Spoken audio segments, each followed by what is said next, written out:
So we hired this kid from Canada to write it for us. I think we paid him 1 Bitcoin, or we were going to pay him 1 Bitcoin to write it, which was a few $100s at the time. And he agreed to do it. He wrote the paper, and it was nothing that it wasn't anything that we had coded. We're like, what the heck is this? This is complete. What are you doing? And it was like, you need to make all these changes because of these other things that had happened. And he was like, no, I think I'm good. And we're like, we can't pay you then. It's like, okay, that's fine. I kind of want to do my own thing anyway. That kid, of course, was.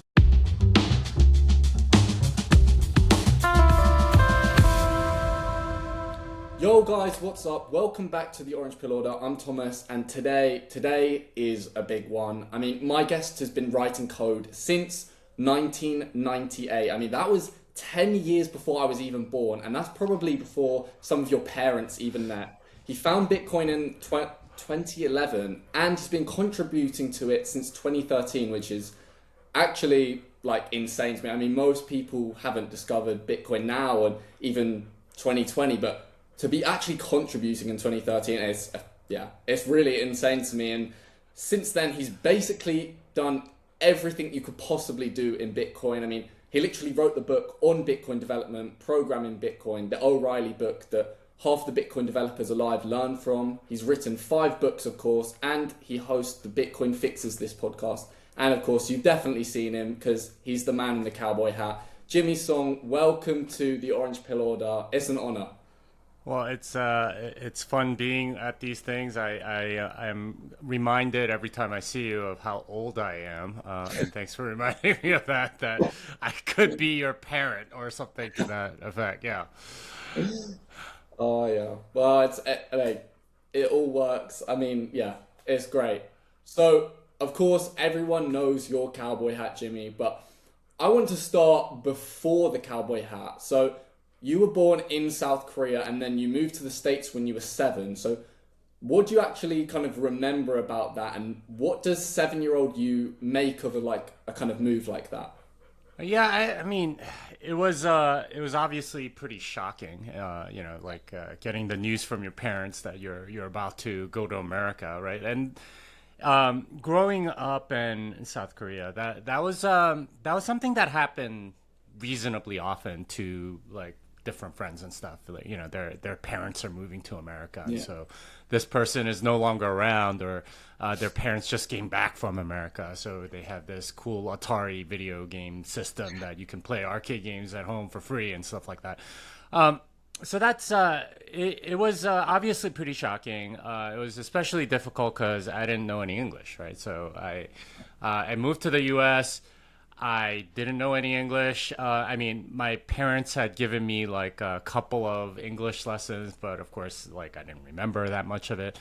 But, you know, there's nothing like being thrown into a classroom of, just straight English speakers that didn't know any Korean, that forces you to learn English. And what I remember about that first year is how quickly I picked up English. And I think this is sort of like the secret to any kind of learning, is that you learn best when you're forced to. And unfortunately, that's kind of the case with stuff like Bitcoin. I don't think most people will learn until they're forced to. And I know that was a very good education for me in that regard. It's funny because I can barely speak Korean now, right? Like, and I was fluent in it. But yeah, I'm about to go to Korea, and it's going to be like, I'm always kind of embarrassed to speak it because I speak kind of like a second grader.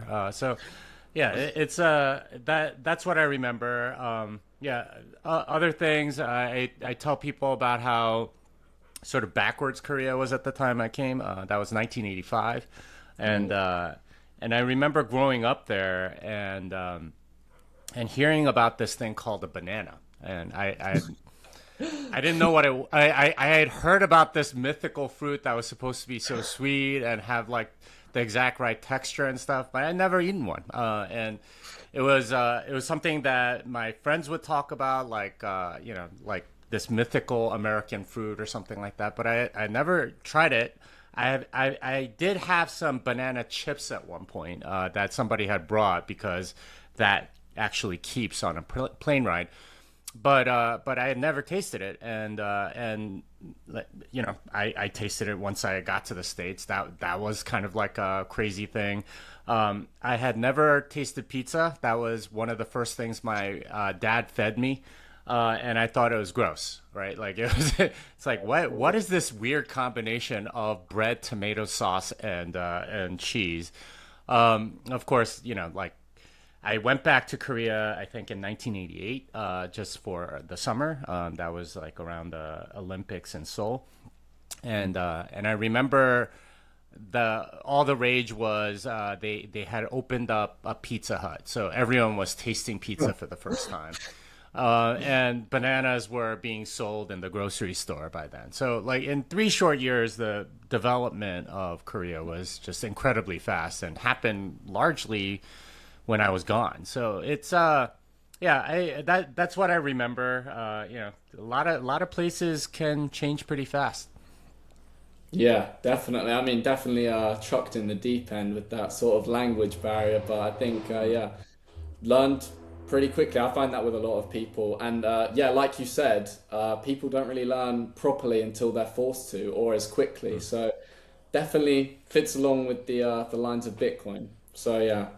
Yeah. So Yeah. the thing that I find mad is, so you'd been programming for 13 years before you found Bitcoin. So you'd kind of seen every kind of software there was. Then in 2011, Bitcoin shows up in front of you. So what happened at that time? Where were you? Did you read about it? And what did you think of it at first glance?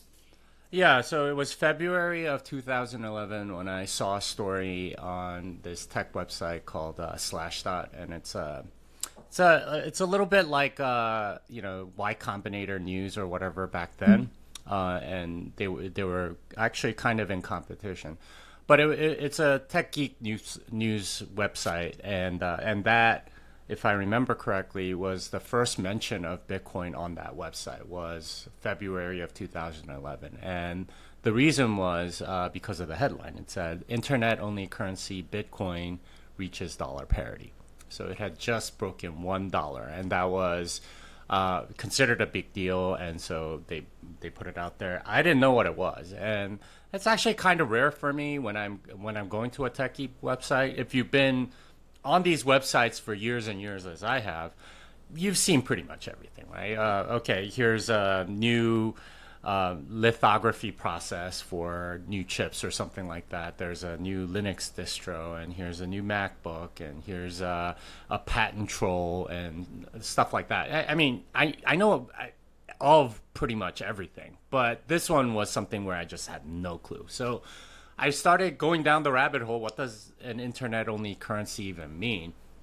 And I found out that there was a 21 million limit. So almost immediately, my first thought upon seeing Bitcoin and its properties was, if this thing actually becomes something, I'm going to want to be one of the first people and not one of the last people to get into this thing. So I looked at it the rest of the day, and I remember telling my wife about it the same night and saying, you know, Julie, I read about this thing called Bitcoin, and it's like this internet currency, blah, blah, blah. And she had the reaction that most people do when you say it like that, which is, that sounds like a scam, Jimmy. I don't think you should get into it. But that whole week, I ended up looking for different resources, and you have to understand, back in 2011, there was just nothing, like very little. You do a Google search, you know, there were maybe, you know, a few links that were active. Mostly, it was like Bitcoin talk forums or something like that. But there was just nothing, and so, you know, I'm trying to find out more about it. I'm talking, and I was at a startup with 2 other people. So it was just like the 3 of us. I was telling my co-founders about it, and they were like, "That's interesting, but really, like let's concentrate on our product." And you know, we were in an incubator space, so there were lots of other startup founders. I told them about it, and they were like, "Oh, that sounds interesting," but like didn't follow up or whatever, right? That's their polite way of saying, like, "Stop talking about it, Jimmy. It's not very interesting to me." And that's the reaction I got from almost everybody, right? And so, but I was still intrigued, so I kept looking into it, tried to read everything I could, and I mean, like I said, there just wasn't much, and there were maybe a couple of websites about how you can trade. Somebody will sell you Bitcoin for PayPal, but they had shut down the guy's PayPal account like 4 months earlier, so he wasn't able to do it. I'm pretty sure that guy was doing an arbitrage with Mt. Gox and selling it at a premium or something like that. And really, the only thing that you could find on it or any real place to trade it was Mt. Gox. And so I was like, okay, I am having a lot of trouble trying to get Bitcoin, so I'm going to open a Mt. Gox account. And that ended up being a huge ordeal, and I didn't realize how much of an ordeal it would be. Nowadays, you have like Plaid and all this other stuff to hook in your bank account to all kinds of different services.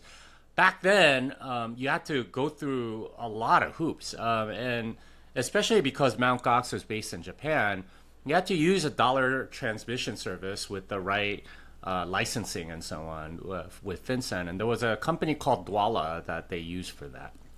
And so I opened an account on Dwala, and back then, in order to verify that your bank account was hooked to there, they would make 2 small deposits for under $1, and you had to tell them like how much it was to actually link the account, and didn't come in for like 4 or 5 business days and stuff like that. So it was like actually kind of a long process, and like halfway through it, I was just like, forget it, this is taking too long. So one of the biggest regrets of my life, I didn't buy Bitcoin at like $1, right? So but that was my first impression, and it was sort of the tech curiosity. This is very interesting kind of mode that I was in. But the thing that really strikes me when I think about it now is just how lonely it was. Just like there was nobody that was interested.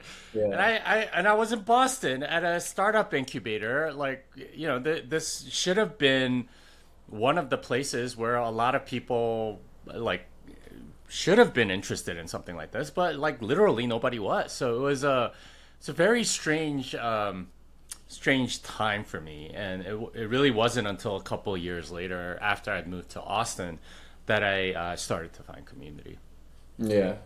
No, that is very interesting. I mean, I think there are a lot of people that come on my podcast say as soon as they find Bitcoin, they told people, and obviously everyone says it's insane. And then on top of that, they don't even buy it straight away, and they wait a few years until it's gone up loads. Yeah, kind of happens with everyone. But yeah, I mean, it's all okay once you get it in the end. So was it the code that convinced you, or more the idea? So, because obviously some people read the white paper and get it like philosophically, but you could obviously actually read the code. So was there a moment where you went through the code and you thought, hang on, this really works? I mean, I wish I could say that, but I didn't do that.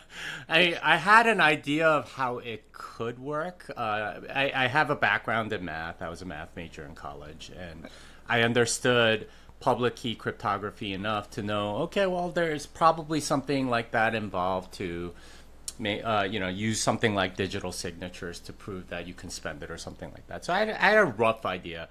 But did I understand that it was decentralized because of the whole, blockchain and ledger and everyone running their own node and stuff like that? I didn't, at least at first. And it really wasn't until 2013. And again, this is, I guess, maybe a theme of the show, is I didn't really learn it until I had to. Yeah. And the reason I had to was I was trying to earn Bitcoin, and this was my first, I guess, Bitcoin job. It was in 2013 when, after the first bubble and going into the second bubble, I had seen a Reddit post saying, here's a job that where you can earn Bitcoin. We just want Python programmers. And I was like, okay, I'm a Python programmer. Messaged the guy. He's like, I have 9 other people, but here's some work for you. Just invoice me afterwards, and I will pay you in Bitcoin. So I was like, okay, great. So I looked at the spec. I understood what it was trying to do. I spent a few hours on it, sent it back, and then said, "Okay, here's the code. If it's good enough, I'll invoice you." He's like, "Yeah, it looks great. How much do I owe you?"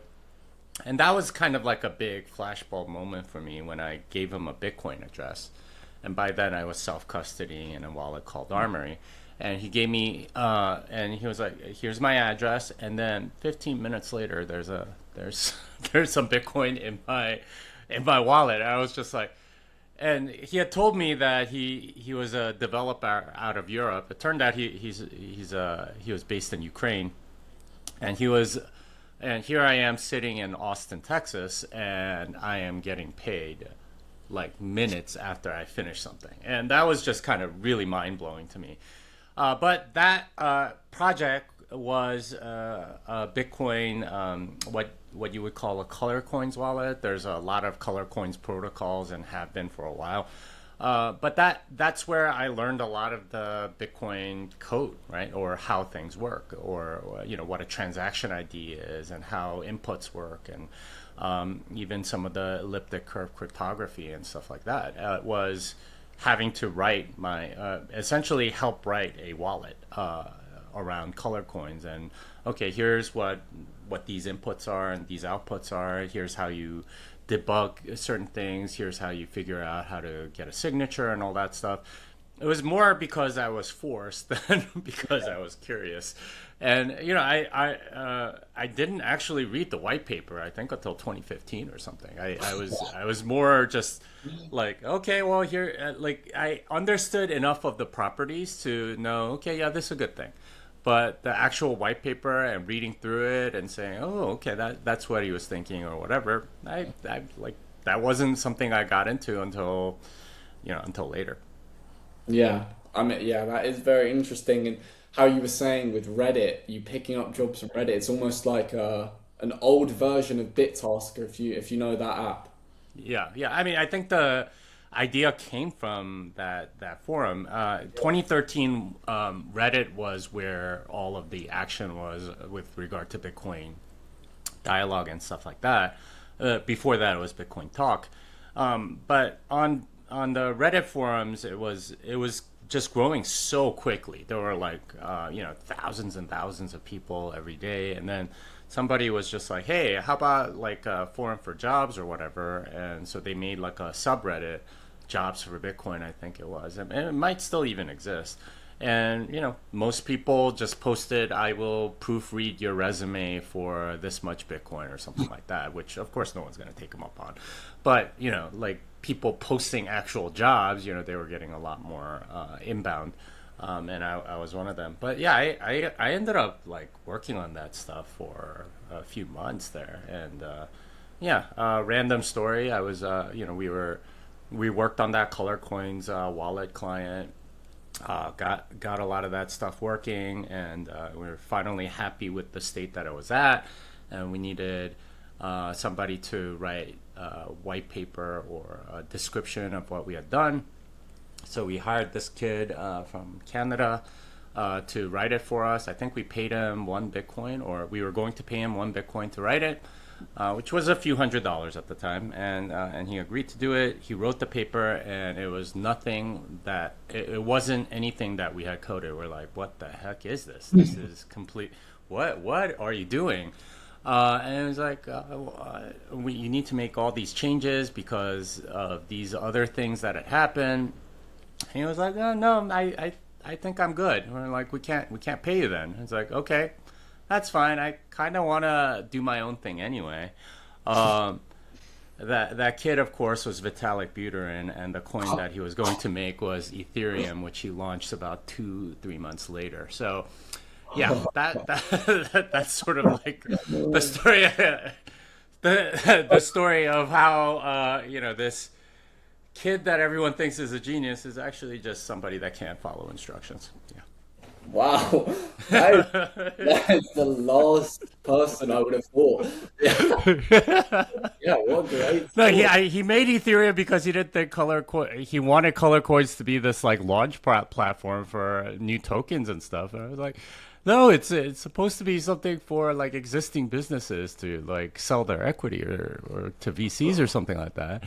And he had this other idea to scam lots of people, and he wanted to do that on his own platform, which is, to his credit, that's what he ended up doing very well.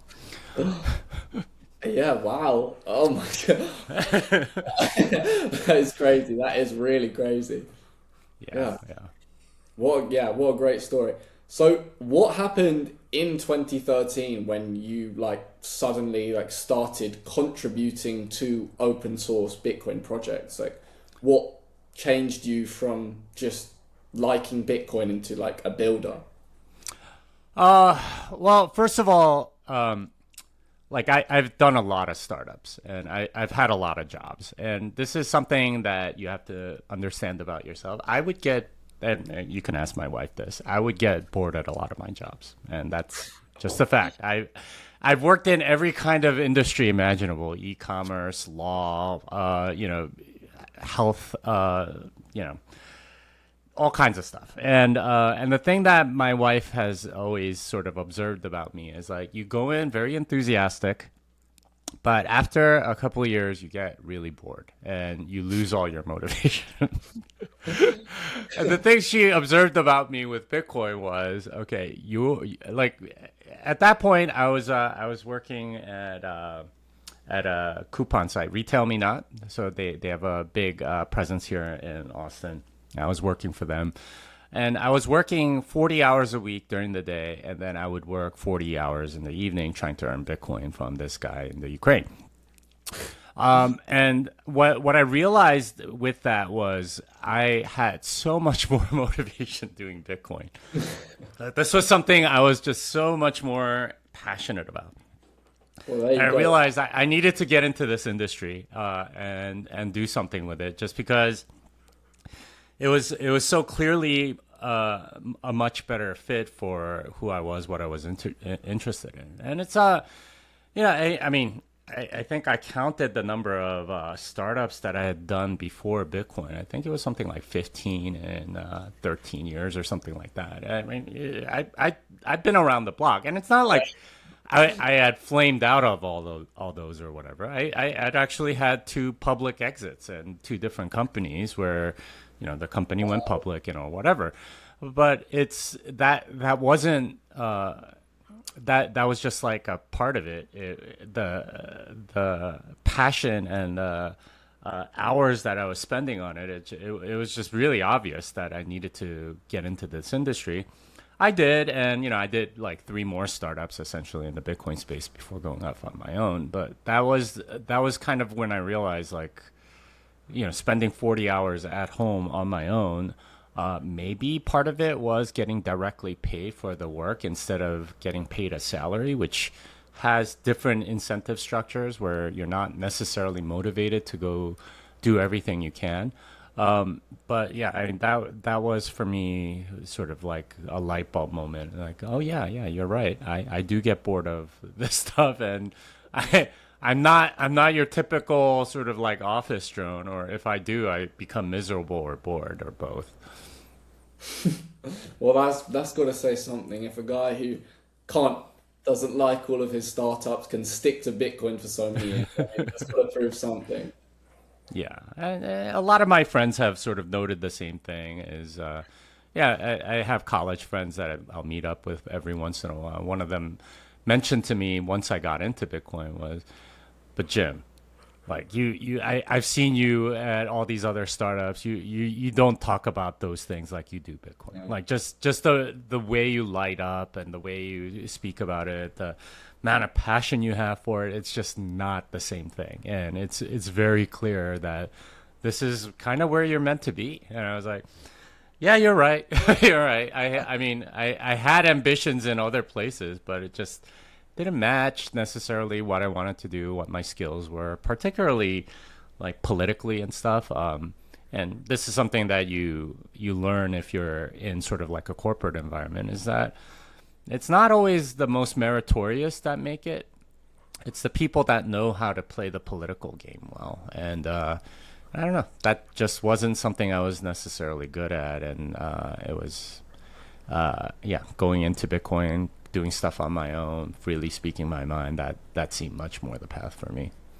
Yeah, absolutely. I think everyone needs to find exactly what they're passionate at, and you've definitely found it. I think we all have.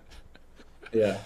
Yeah, I mean, it's not something I could have predicted. I think when people tell you like go find your passion or something like that, the implication is that you already know what you want to do, Yeah. and that's not really how it works. Usually, like you don't find your passion finds you, right? Like it's I think in like English football or whatever, they say you don't choose your team, the team chooses you, right? Like there's something about fandom, or you like it's almost something like metaphysical where you're drawn into it almost like against your will almost. Yeah. And that's something that I found with Bitcoin, because it's honestly something that nobody could have had a passion about as a kid, because it didn't exist, right? Like it's something that takes a really long time to it takes time to develop and stuff like that. And especially if you're at the frontier where you're doing things that no one has done before, it's often going to be things that no one even thought was possible. So yeah, I would say that it's something that I guess I've been chosen by it almost more than the other way around. Yeah, absolutely. Definitely. So, last bit on the origin story. If 6-year-old Jimmy in Korea could see you now, the books, the hat, the stage debates, what would he make of it? He would be like, I don't know what this guy is saying. And would be wondering who is this person or whatever. Yeah, I'm not sure, to be honest, because it like I said, I hadn't tasted a banana or a pizza at that point, right? Like just so much of my world was just completely outside of the realm of possibility, even for a 6-year-old Jimmy. So Yeah. I'm not sure what he would say, other than wow, he looks tall and he's speaking a language that I don't really understand. Yeah, I think that's an accurate answer. Yeah, okay. So we'll move on to the Armory, Paxos, and the scaling wars. So, the builder years, VP and engineer at Armory. What was it like building Bitcoin software that early when the whole industry was like 12 guys in a forum? Yeah, it was hard. It was hard, and VCs have this saying, being early is indistinguishable from being wrong, and the reason why they say that is if you're too early, then there's no market for your stuff, and I think that's basically what Armory was. We were having custody solutions for large organizations, multi-sig, Shamir secret sharing, on-chain multi-sig, stuff like that. We had all of that. But it was too early. There weren't big players that were interested in that sort of thing. Of course, now that sort of thing is like a big deal, and a lot of companies do similar things, and help even individuals get that sort of thing. But yeah, it was a cool time. You're on the front, bleeding edge of a lot of stuff. There weren't too many VCs that were interested in this sort of thing at that time. The VCs were really into, I think, exchanges and things of that nature, not like wallet companies like we were. But yeah, it was a lot like the Wild West, in that there weren't too many players, so you got to know a lot of the people in the industry through that. There were still have people that I keep in touch from those days, but it wasn't a very big company. We had maybe 9 people, and we were trying to get this thing off the ground. Learned a lot about who the players were in the industry and so on. back then, and it certainly came in handy later as I got more into the industry and people started following me and stuff like that. But yeah, it was like what I remember from that era is that the pay wasn't that great to take a pay cut to go to Armory. The hours were startup-ish. Yeah. There weren't that many conferences, and if there were, they weren't that well attended. There were lots of altcoins and grifters and blockchain, not Bitcoin, around that era. But yeah, that's what I remember. I had to go through some lean times there before the real the real boom came. I think starting in 2017 or so. Yeah, but even if the times then were difficult, I mean, I think thinking back on those times now, I mean, it must be really incredible. Yeah, it feels kind of surreal because nobody knew who I was. I remember going to this one conference. It was called Consensus Code or something like that, and it was like based on it was like an offshoot of the main Consensus conference, which CoinDesk had put on. But I met a bunch of developers there that I had only really read about, and I think a few years ago there was a picture of me from that conference, and I think somebody was going through pictures from that conference, and they were like, "Here's a hatless Jimmy song from our conference like 7 years ago," or something like that. I'm like, wow, yeah, I did look like that, and nobody knew who I was back then, and I was. But there I was, like talking to core developers and asking questions about their development process, what was going on, why they made this choice and not that, and yeah, it was definitely a very different time. I guess that was like over 10 years ago, which is kind of crazy too.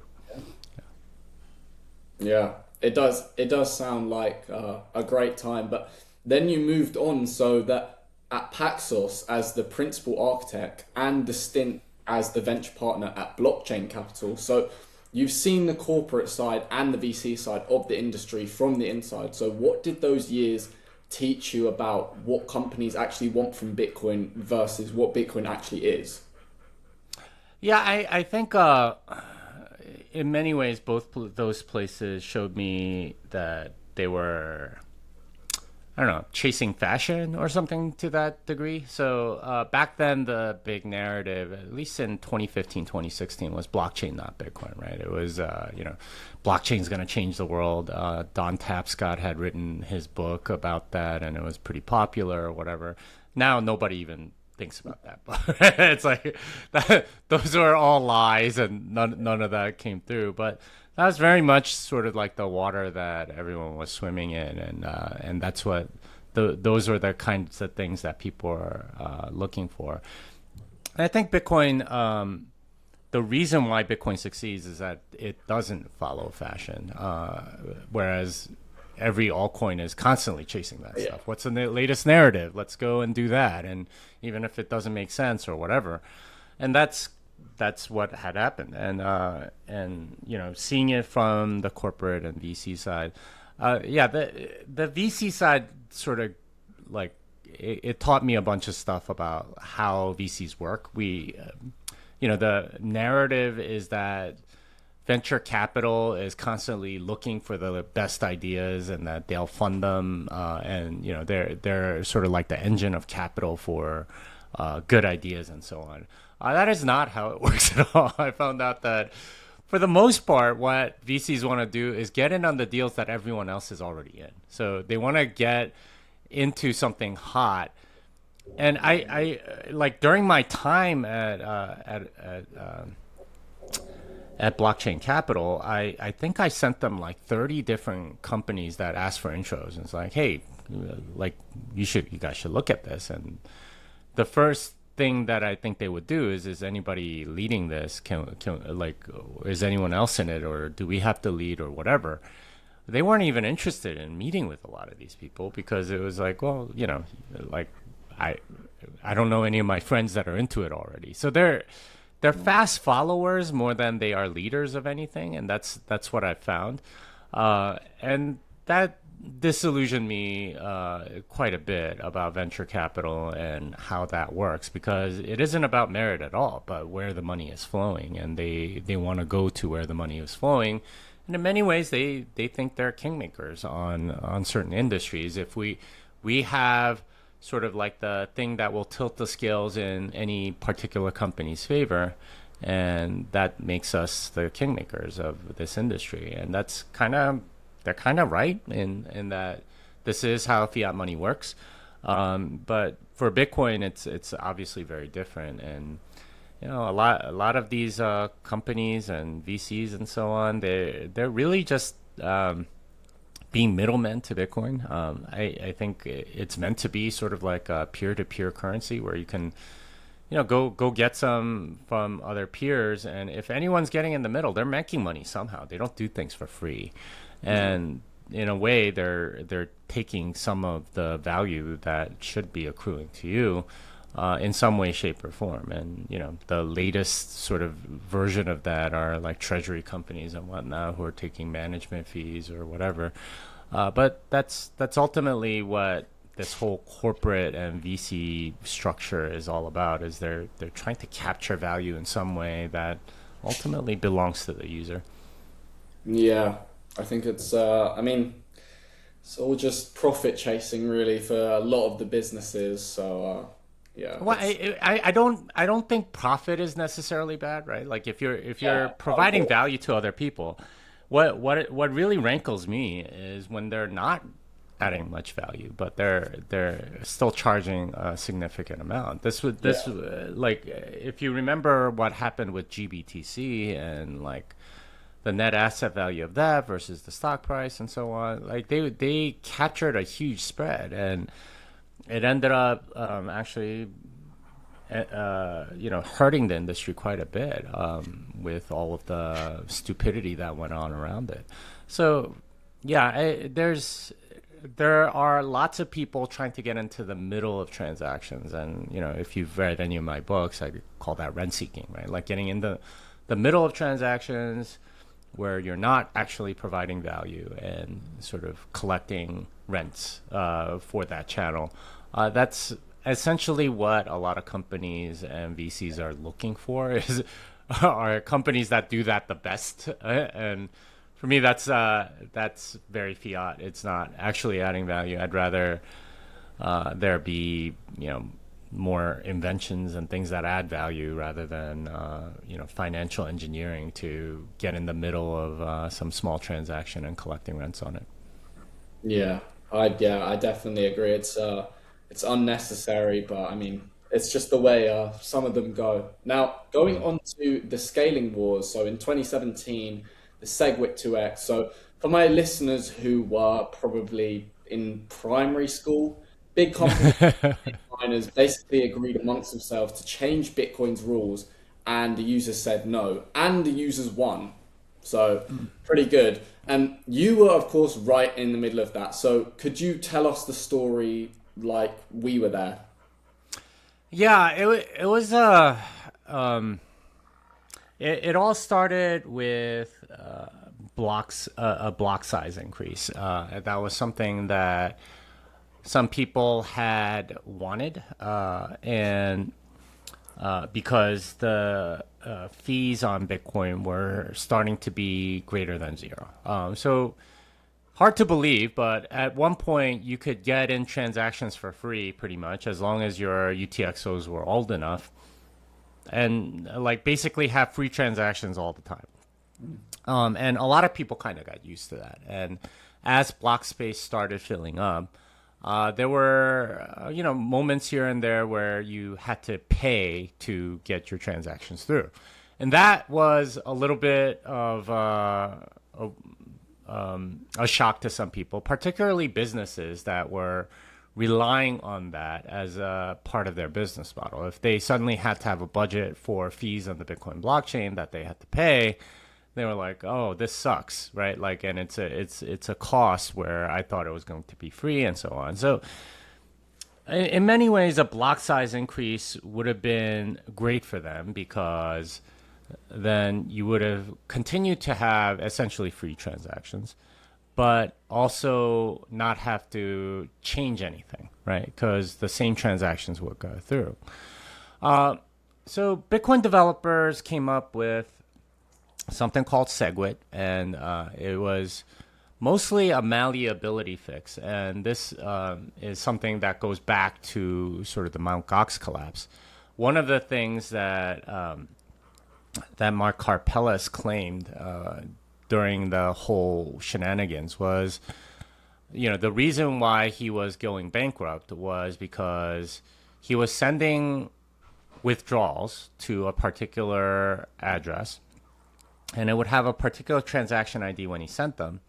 But somebody on the network would change a few bits here and there, and there are ways to do that with sort of the signature scheme that that Bitcoin was using at the time, where the transaction ID would change. So the money would go through, but it would look like on their system that it didn't go through.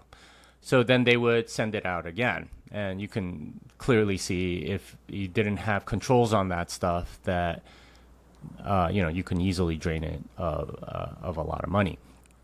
And that's what he claimed was the reason. Now, it turned out that wasn't the reason, but it was something that people were taking seriously because it is sort of like a method to defraud people on the Bitcoin blockchain. So that was something that people wanted to do, and SegWit was a way to make the transaction ID essentially predictable and not change after a time. And this was something that was needed for for the Lightning Network, which was in development at the time. So that was the initial thought around SegWit. But then Luke figured out a way to also add a block size increase and still make it a soft fork. And that was something of a compromise. At that time, it was, okay, we could have SegWit. There's a lot of people that are wanting bigger blocks so that transactions would still stay very cheap or free. And then there's some other people that are wanting the transaction malleability fix. So all of that kind of got rolled into this thing called SegWit. But a lot of the businesses were not satisfied with SegWit because they would have to change a lot of their production code, right? A block size increase, they don't have to do anything. They have very little work. And they would still keep like the cheap transactions or whatever. With SegWit, they would have to go and change a bunch of stuff. Also, there weren't going to be additional size increases as their businesses expanded and so on. So they opposed it, and you had like this kind of standoff where one side wanted bigger blocks, just straight bigger blocks, which would have been a hard fork, and another side that wanted, SegWit, this thing that has a bunch of stuff in it at the same time. And so that actually started my, I guess, public career in Bitcoin. I wrote my very first article that I wrote on Medium was an article called "Why Bitcoin Will Be Fine Without Big Blocks or SegWit." And that was the first article I wrote. I actually tried to get it published somewhere else, but nobody would take it. So I published it on my own on Medium, and I sent it around to various mailing lists and I was on, and I posted on Twitter and on Reddit and wherever else I could think of. And it started getting some traction, and people started reading it as part of that. And I wrote more articles going forward, talking about various aspects of the SegWit versus big blocks debate. At a certain point, and there was a lot to write about, right? Because there was the New York agreement, SegWit signaling, what does it mean? How does it work? And turns out that there were a lot of people just saying stuff, but not really explaining things in a clear way to a non-technical audience. And that's where I found my niche. Was there were lots of people that wanted to have just Bitcoin content, trading shows, price shows, things like that. But there weren't too many people that were able to explain the technical aspect of it, or at least in a way that's legible to the normie. So that's where I found my niche, and I started writing a lot of that stuff, explaining, okay, here's what SegWit actually does. Here's what the New York Agreement means. Here's what Bitcoin Cash is. Here is what the 2x hard fork is trying to do, and all that stuff. And yeah, that whole year, 2017, was a lot of that, right? It was a very significant year in Bitcoin. And it was also where Bitcoin really transitioned from Reddit to Twitter. And Twitter became the place where all of this conversation was happening. And a lot of it on YouTube as well. I still remember August 1st, 2017 was when Bitcoin Cash was set to go live. And I had calculated wrong. So I was on this YouTube show with Tone Vase. We were just going to be on for a few hours and talk about what happened or whatever.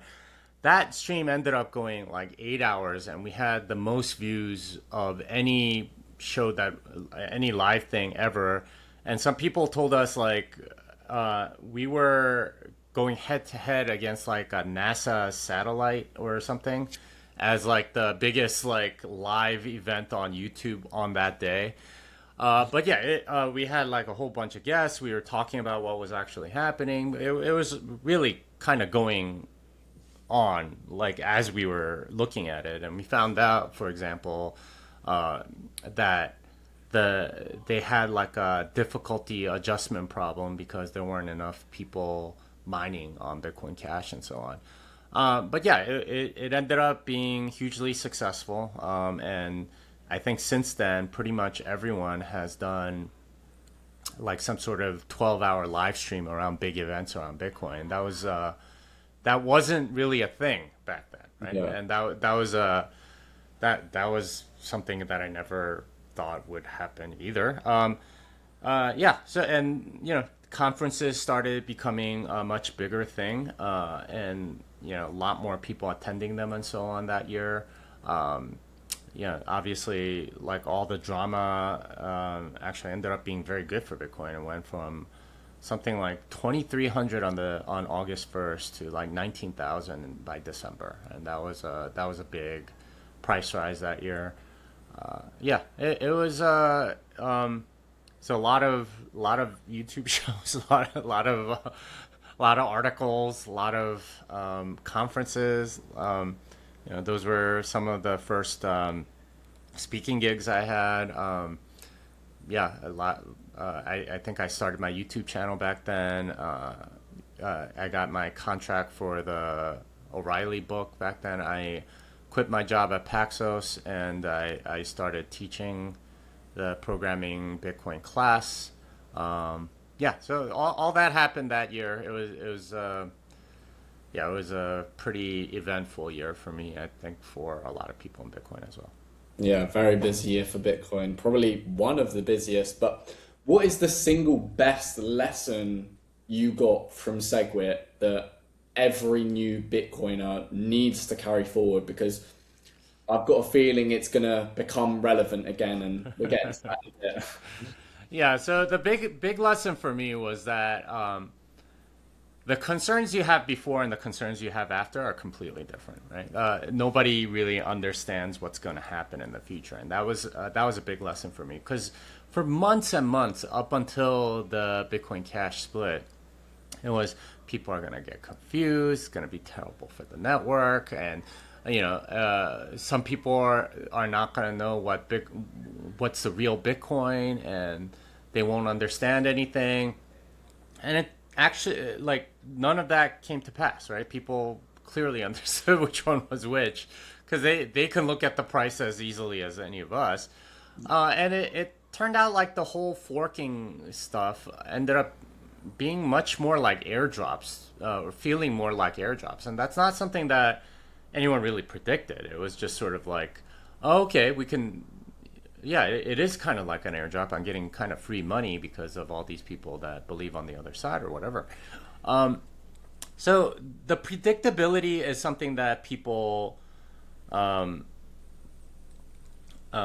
overestimate. They think that it's way more predictable than it is. And I was there. I know what people were thinking, what people were saying, and it was very different than how it played out. And that's that would probably be the biggest lesson for me, in that people think it'll go one way, but usually the dynamics of the system are like go in ways that you just have no idea, right? Like there's no one that could have predicted something like that. Yeah, well, I think we're gonna hold that thought and use it definitely later on. But going on to the programming Bitcoin and educating the next wave. So the Bitcoin Programming Bitcoin, the O'Reilly 2019, the book that teaches you to basically build a Bitcoin library alongside Scratch in Python, elliptic curves and all. Why did you write it? Because a book like that takes like years of work. So why did you do it? Like, you could have just kept consulting and stacked more sats. Yeah, so the book really started as a seminar, and the seminar started because it turned out that I had some talent for teaching people complex technical topics in a reasonable manner. So I had worked at Armory, Monetas, Paxos, all those places. We would get new developers, and the new developers would be like, "Okay, what is Bitcoin? What do I do with this?" And I had some experience going through that end of it, particularly in that open source project back in 2013, and I know how frustrating it is because I'd gone through it. So I wanted to help a lot of the people that hadn't gone through it. Here's how you go through it, right? Here's how you learn this stuff, and here are the fundamentals. So I'd taught this sort of very informal class to a lot of my colleagues at all three places, particularly at Paxos, because a lot of the developers that they had hired had zero cryptographic background. They might have been programmers. They didn't know that much about Bitcoin and so on.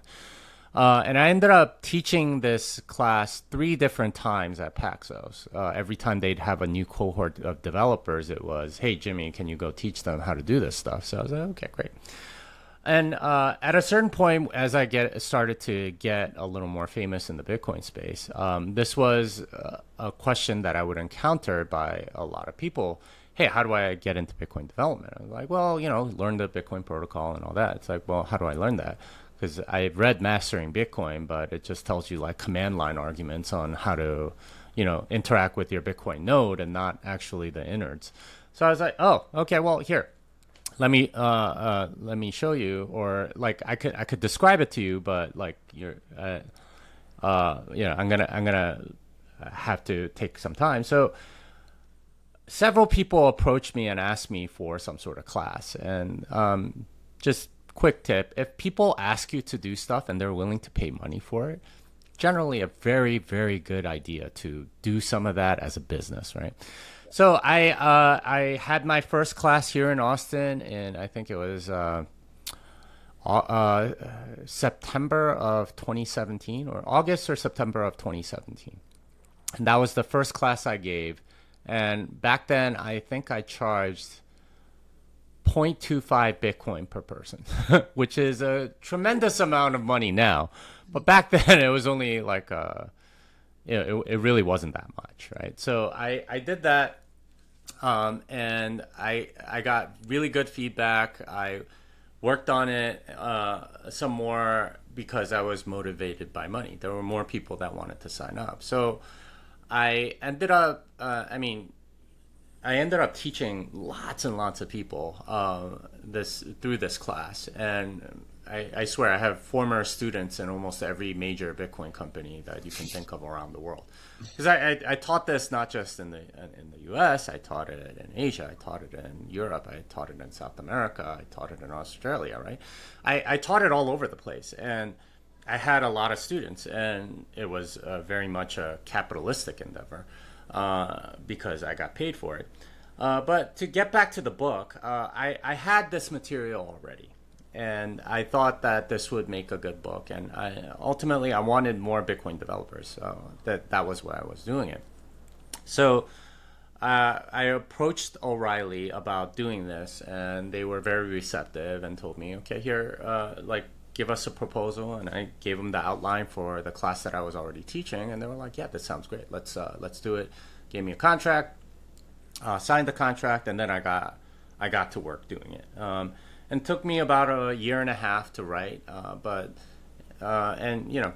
guess to answer your question, I could have just kept teaching the class, and it was extremely lucrative. But I wanted to write the book as well. First, it's kind of cool to be an author, and I've always wanted to be an O'Reilly author. And second, I knew that my class was really too expensive for a lot of people. I mean, I was charging thousands of dollars at one point, and a lot of people were paying it. But there are plenty of people that I thought had talent to just go through it on their own. And surprisingly, even after publishing the book, there were plenty of people that wanted to take the class. And I was like, the material is in this book. In fact, I would give out copies of my book during class and say, okay, if you need details, go look it up in the book. But they still came to the class, and there were still a market for it. Turns out that that the big thing people want out of a teacher is not necessarily the knowledge, although that's very important, right? So some sort of knowledge transfer is a big part of it. But the reason why people go to a class is because they know they don't have the discipline to do it at home. And they need some external sort of motivation of maybe paying a few $1,000s and sitting in a classroom for, 2 8-hour days, just doing nothing but that, as a way to motivate themselves, as a way to sort of put some skin in the game. And it was a great thing for a while. And at a certain, besides the book, which was open source, by the way, I also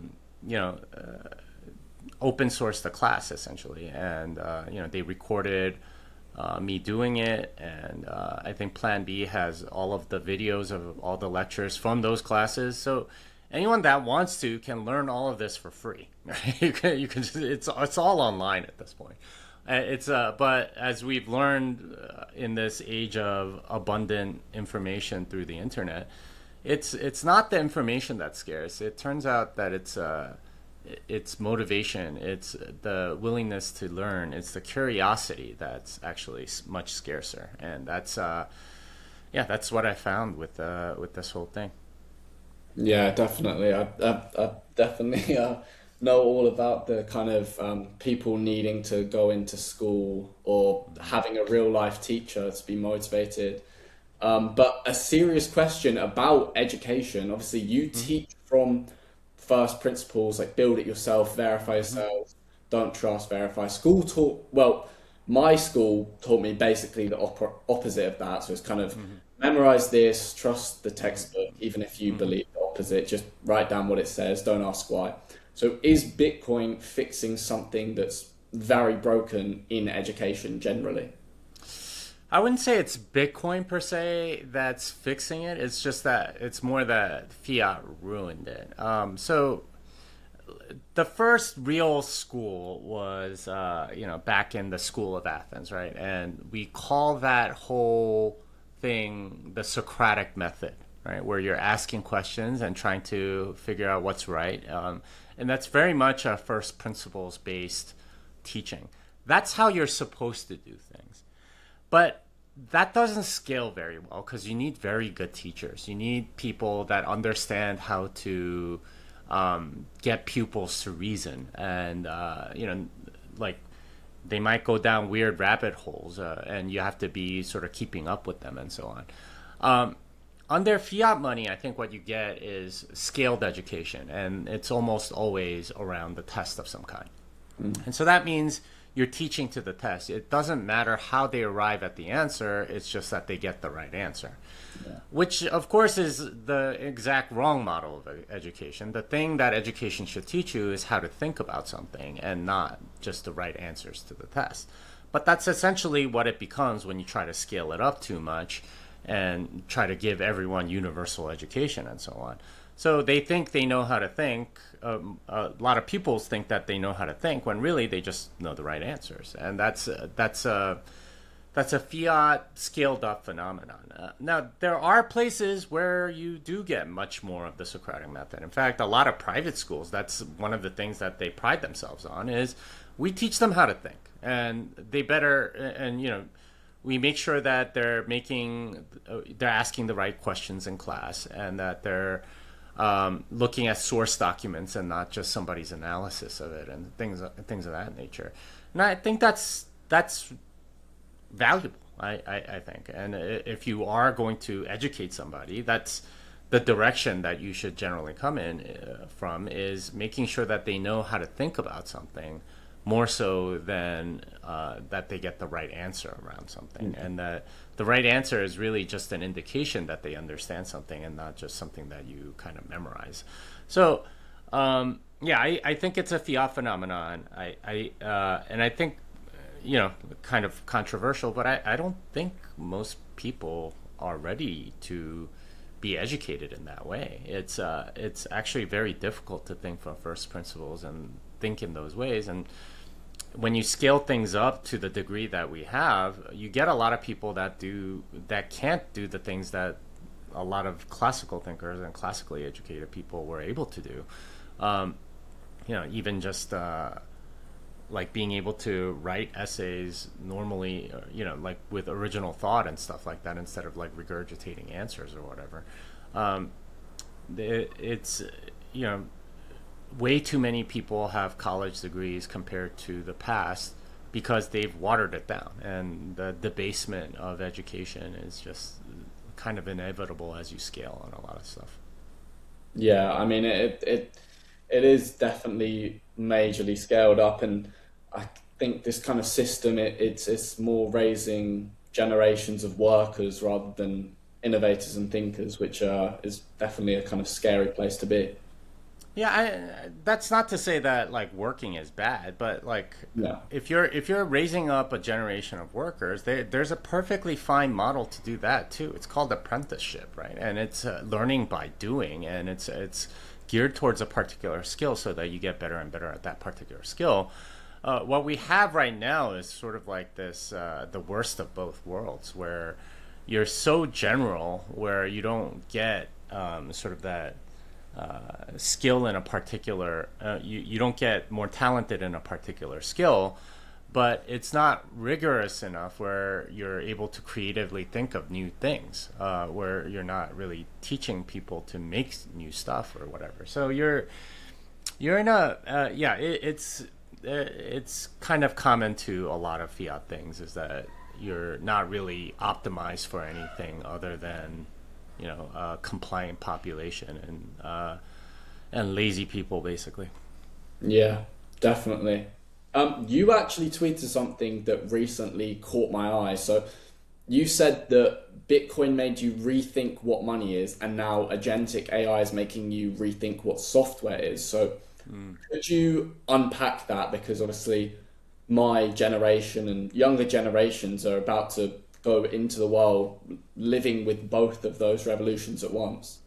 Yeah. The money thing, I think there's like a historical precedent for. So most of the world was on sound money before the advent of the Federal Reserve, and it was really only after World War One and World War Two that we really got off of sound money onto fiat money. And so there's all this money is a return to the roots. Software is a little different though, because it's been for a long time what a coder could do, right? Like what they thought. It was limited by the skill of the person that was actually writing the software. It's not so much that way anymore, because software is more or less being written by AI now. And I did not expect this to be the first sort of domino to fall in the AI revolution. but it seems very much so that other than content, which is also being AI generated, software is mostly being AI generated. And it does make you think, okay, what actually is software? Because I've always thought of it as sort of like this middle layer, this interface between humans and computer systems. And because computer systems were so dumb, you had to have this middle layer to help the human be able to manage that because it was just so complicated and whatnot. I'm not sure it's that way anymore because in many ways, AI can make the software for you, and you could tell it to go change it, and you essentially have kind of like a development team in your back pocket or something to that degree, and that means you can add new features or you can change things as needed. So it becomes something that was a lot more one size fits all, whatever that your audience might be, whether it's like photographers or enterprise, warehousing or medical providers or whatever, to something that's a lot more specialized and based on your particular needs. So it becomes a lot more personalized, at which point it becomes more like a preference thing. So software stops being this universal interface between human and machine. It becomes something that you use that you craft on your own to do something that you want done on stuff that you don't understand, which is not something that we really had before, right? Like you didn't. For the most part, the people that didn't understand that had very little control, other than ordering the people that could do it around. I suppose you have something like that, but you have an infinitely compliant machine that kind of understands you, or at least has an idea. That's sort of like your thing. So it goes up a stack, right? Instead of it being software, that role of translating human desires to the machine is no longer software. It's now more AI, and there's a little bit of scariness around that because there's regulation around AI and what the AI can or cannot do, what it's allowed to do, because essentially it's so open, right? Like you can do all kinds of things, and some of it might be something that somebody doesn't like, in which case now you have this choke point of these AI models, and you can restrict it at that point, which is kind of what the U.S. government has already done with the, saying you can't export these because it might find vulnerabilities in this other software or whatever.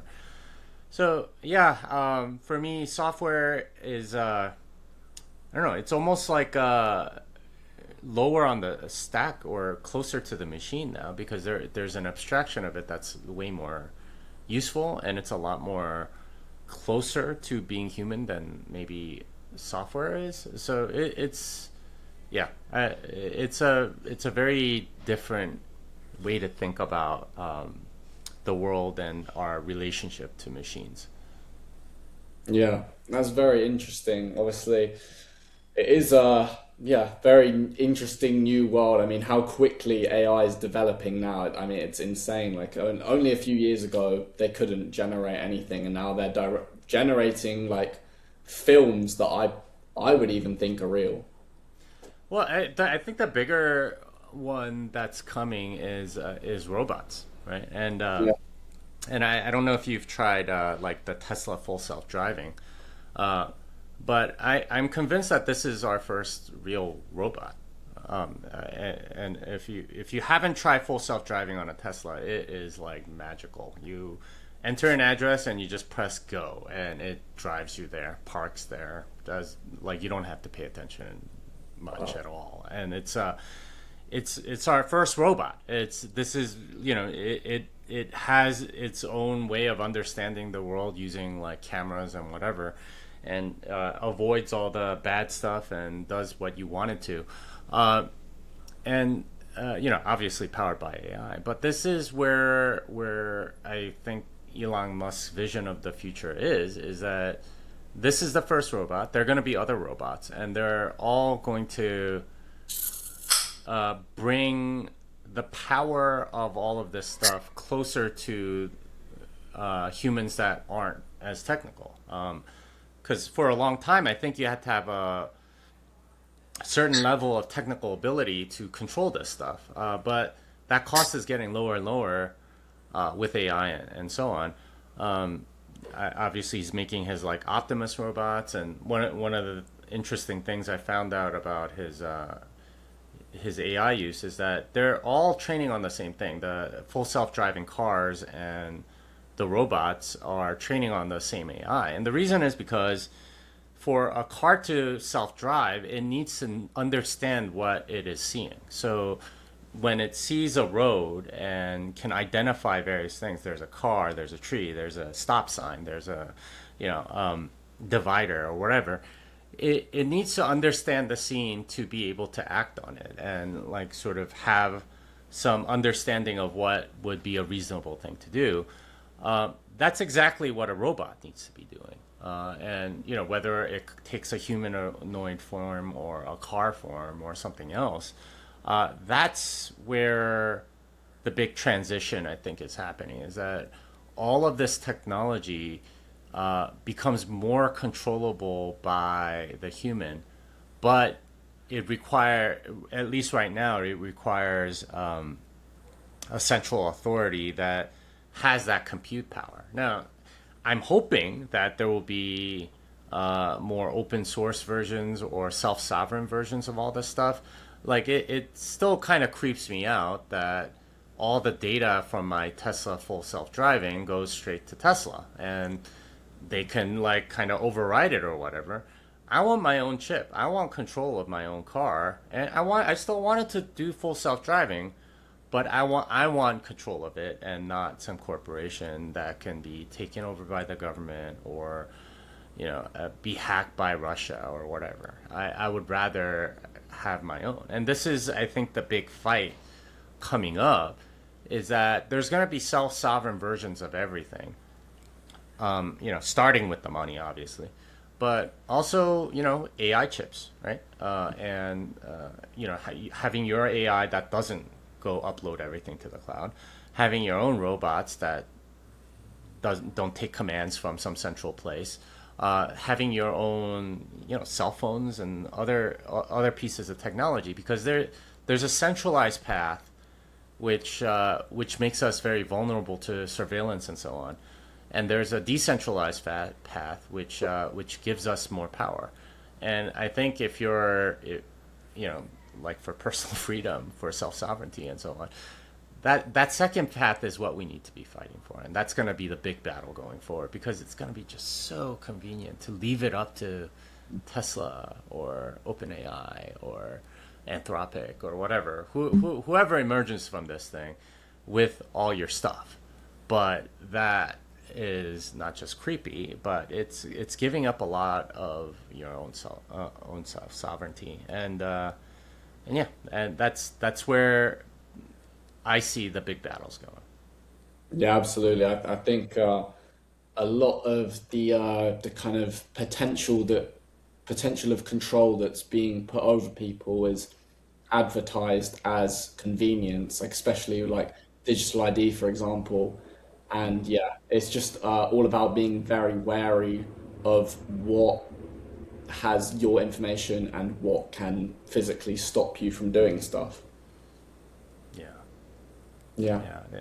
It's definitely scary because they do want to capture you, but they don't want to make it obvious, so they use Yeah. those methods.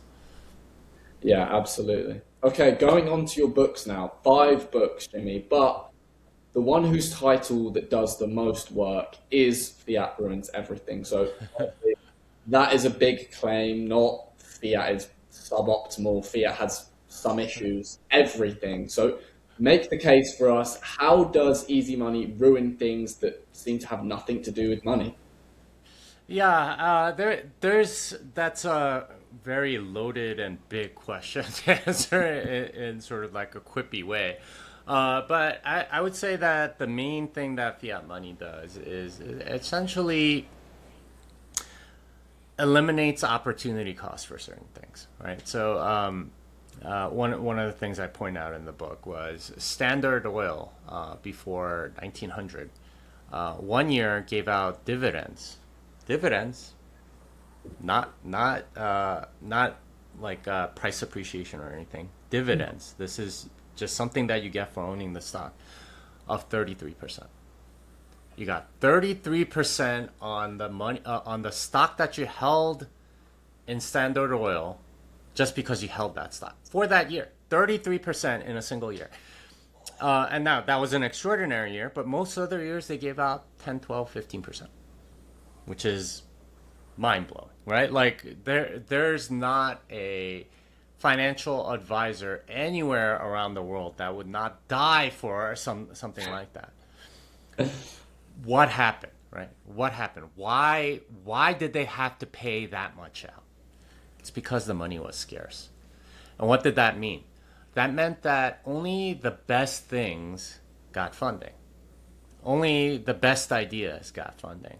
If you talk to any VC right now, they're always complaining about deal flow, about how there aren't enough good ideas, how there aren't enough good entrepreneurs to invest in, and so on.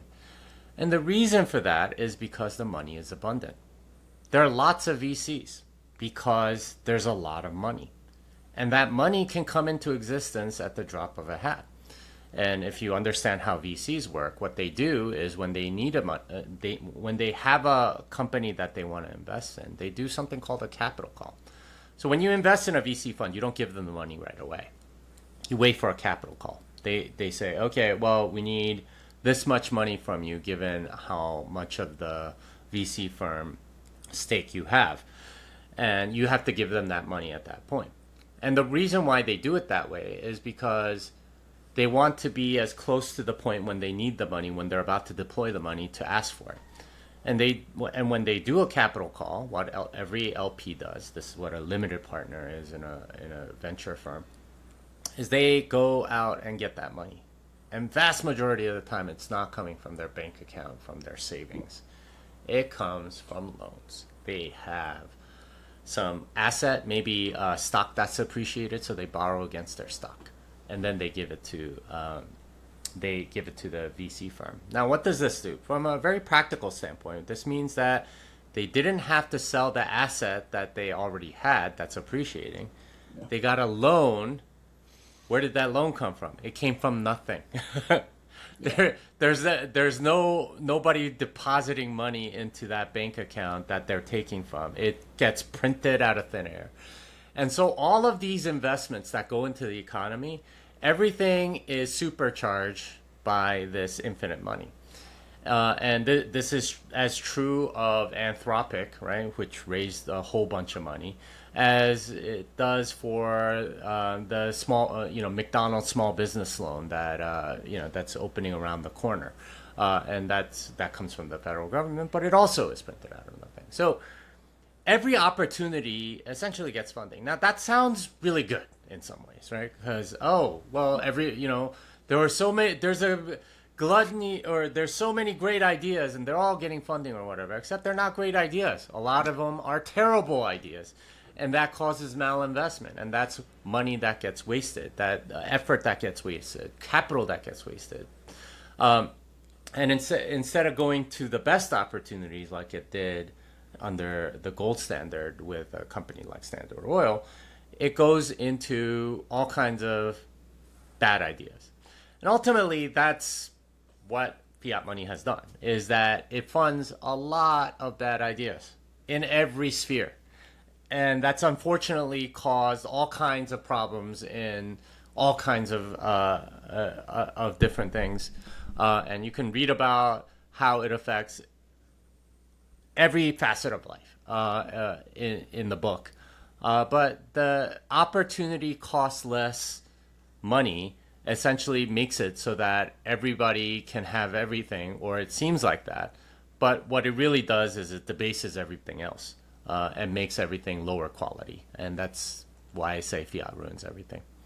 Yeah, absolutely. I mean, you even wrote a piece called Fiat Debases Marriage. So could you walk me Yeah, through that one? I mean, yeah. because when money breaks, you're saying it doesn't just break the prices and the system, it breaks how people treat commitment. Yeah, it does.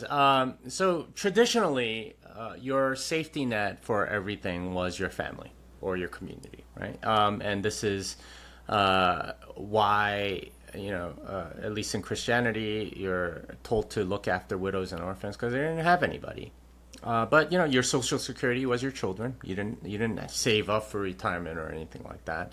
You had if you had like a health problem, you had your community raise money for you for the doctor or something like that, or a generous neighbor or benefactor or somebody in your community. That was completely normal. Now, what fiat money does is it takes that instinct of trying to provide for people and says, let's just make it equal for everybody. And here's how we're going to fund it. We're going to fund it by printing money, by making money out of nothing. Again, it's like sort of this infinite spigot. Now, when you do that, you're debasing everything else, but it feels like you have safety. So you don't need to invest in your family. You don't need to invest in your marriage. You don't need to invest in any of these other things because the government's got your back. They have free healthcare. They have retirement. You have social security or whatever, and they make it so that you don't need to depend on the actual relationships which sustained you in the past. In other generations, this was the capital. This was the real investment that you did was in relationships, so that they can help you out when you're in trouble and whatnot. And marriage was one of those really very, very strong bonds. It still is to some degree today, but it was the strongest bond, right? It was the family unit. It was the basis of a family unit, and so on. But once you provide all of these security nets, now you can start debasing marriage. It used to be a lifetime commitment of fidelity. From a government perspective, starting in 1969, at least in the United States, you had something called no fault divorce. It used to be that to file for divorce, you had to prove that they broke the marriage contract. And the marriage contract said, I will be faithful to my spouse. That was the contract, right? And that you're not gonna go have sex with whoever, and you're going to be together, and you're not gonna go away for any frivolous reason. It had to be that they broke the contract in some way. But with the no fault divorce law, what it did was it said, oh, well, you know what? All these people are getting hurt in divorce, and there might be bad things happening. So let's make it a lot easier.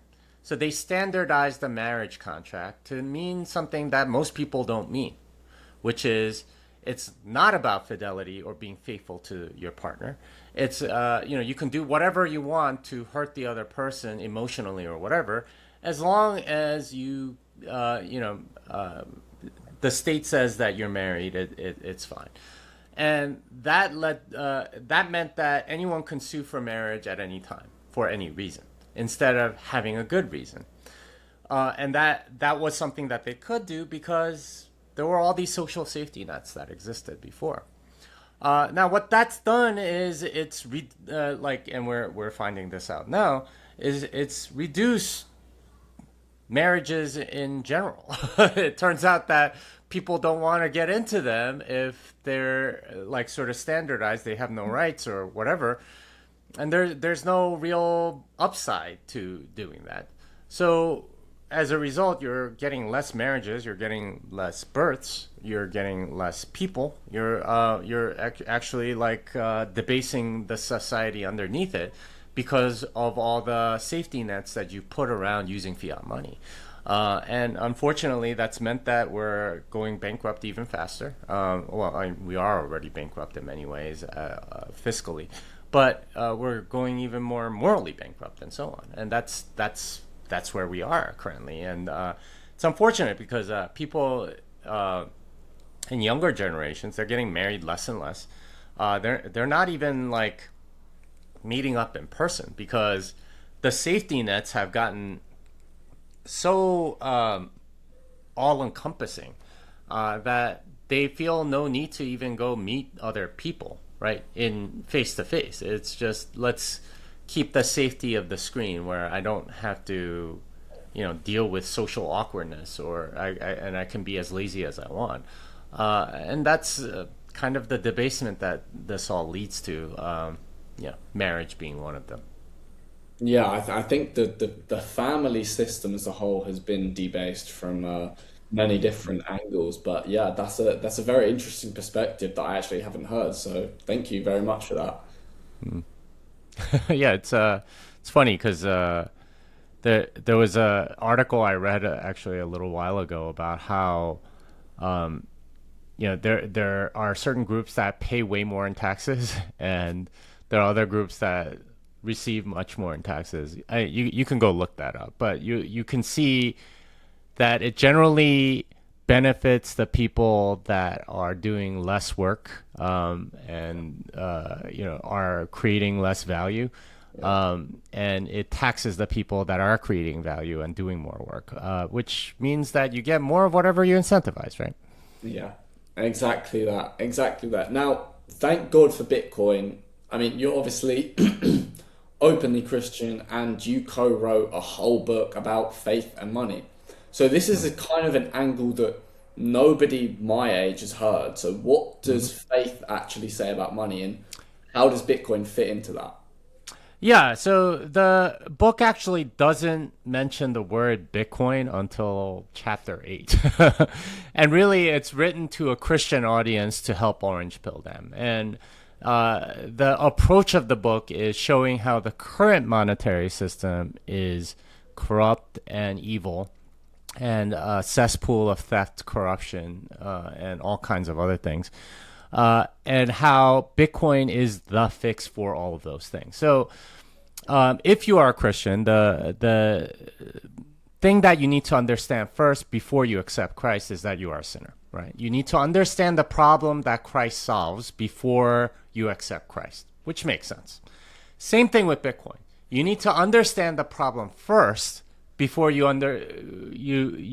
get to Bitcoin and say, this is what Bitcoin is solving.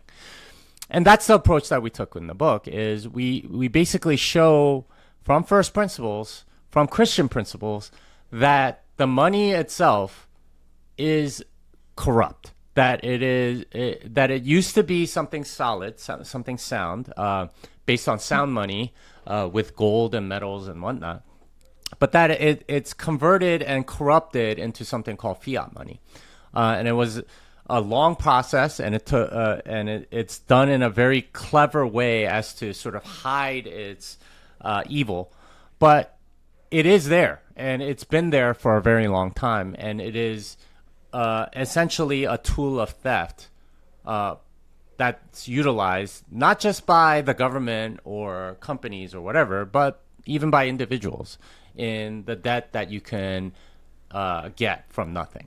And ultimately, that means that the entire system is corrupt, and it's corrupting to our souls, it's corrupting to our communities, it's corrupting to our churches, it's corrupting to our politics, it's corrupting to pretty much everything. And we need to close this gap. And you can do it on a personal level by going on a Bitcoin standard. And that's the message essentially that a lot of people have thought good and understood. And that's where we found some success. Yeah, yeah, exactly that. And I think it's all about kind of relating to the people and then finding a way to get Bitcoin into that so that they take it in better. Yeah, yeah. There's a lot of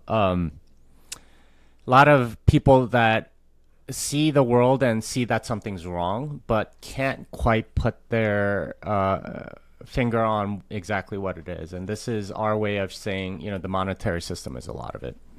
Yeah, absolutely. I mean, well, you did right though about doomerism and how negativity can be a trap. So, what is your case for optimism for a 16-year-old who feels like the economy's rigged against them before they've even started?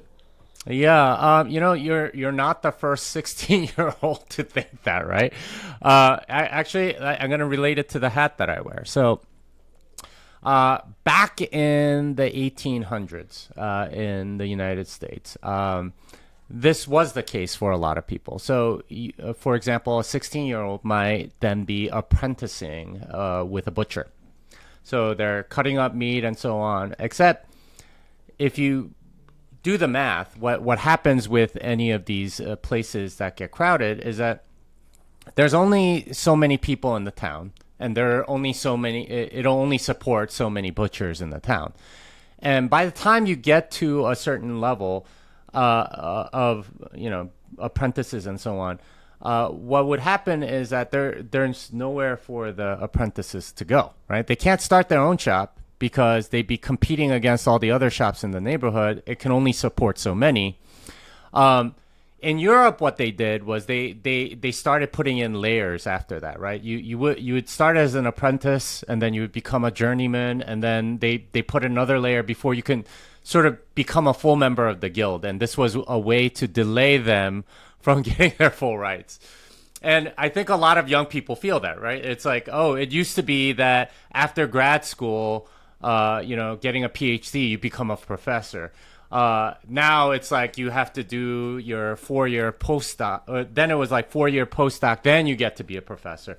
Now it's like a 8-year postdoc, then a 4-year temporary teaching position, and then maybe you get tenure, and then maybe you become a full professor, right? So they insert these things to make it more and more difficult. And I think for a lot of younger people, they see that the system is kind of being rigged against them, right? They're inserting more levels, more hoops to get through before you get to sort of the destination.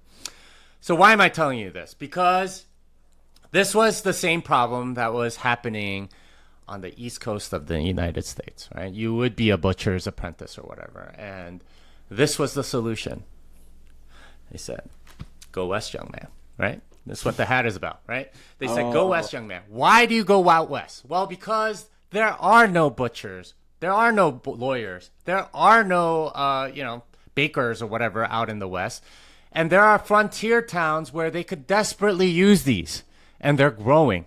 You go to where the growth is. And they said, instead of competing with all of the things that were there, where you feel like you have no room, you go out to the frontier instead.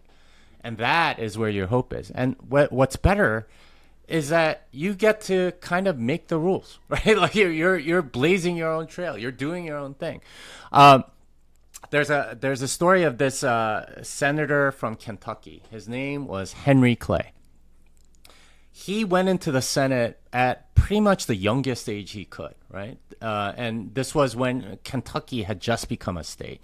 So he was like 34 years old or something like that when he became a senator. And he stayed there the rest of his life.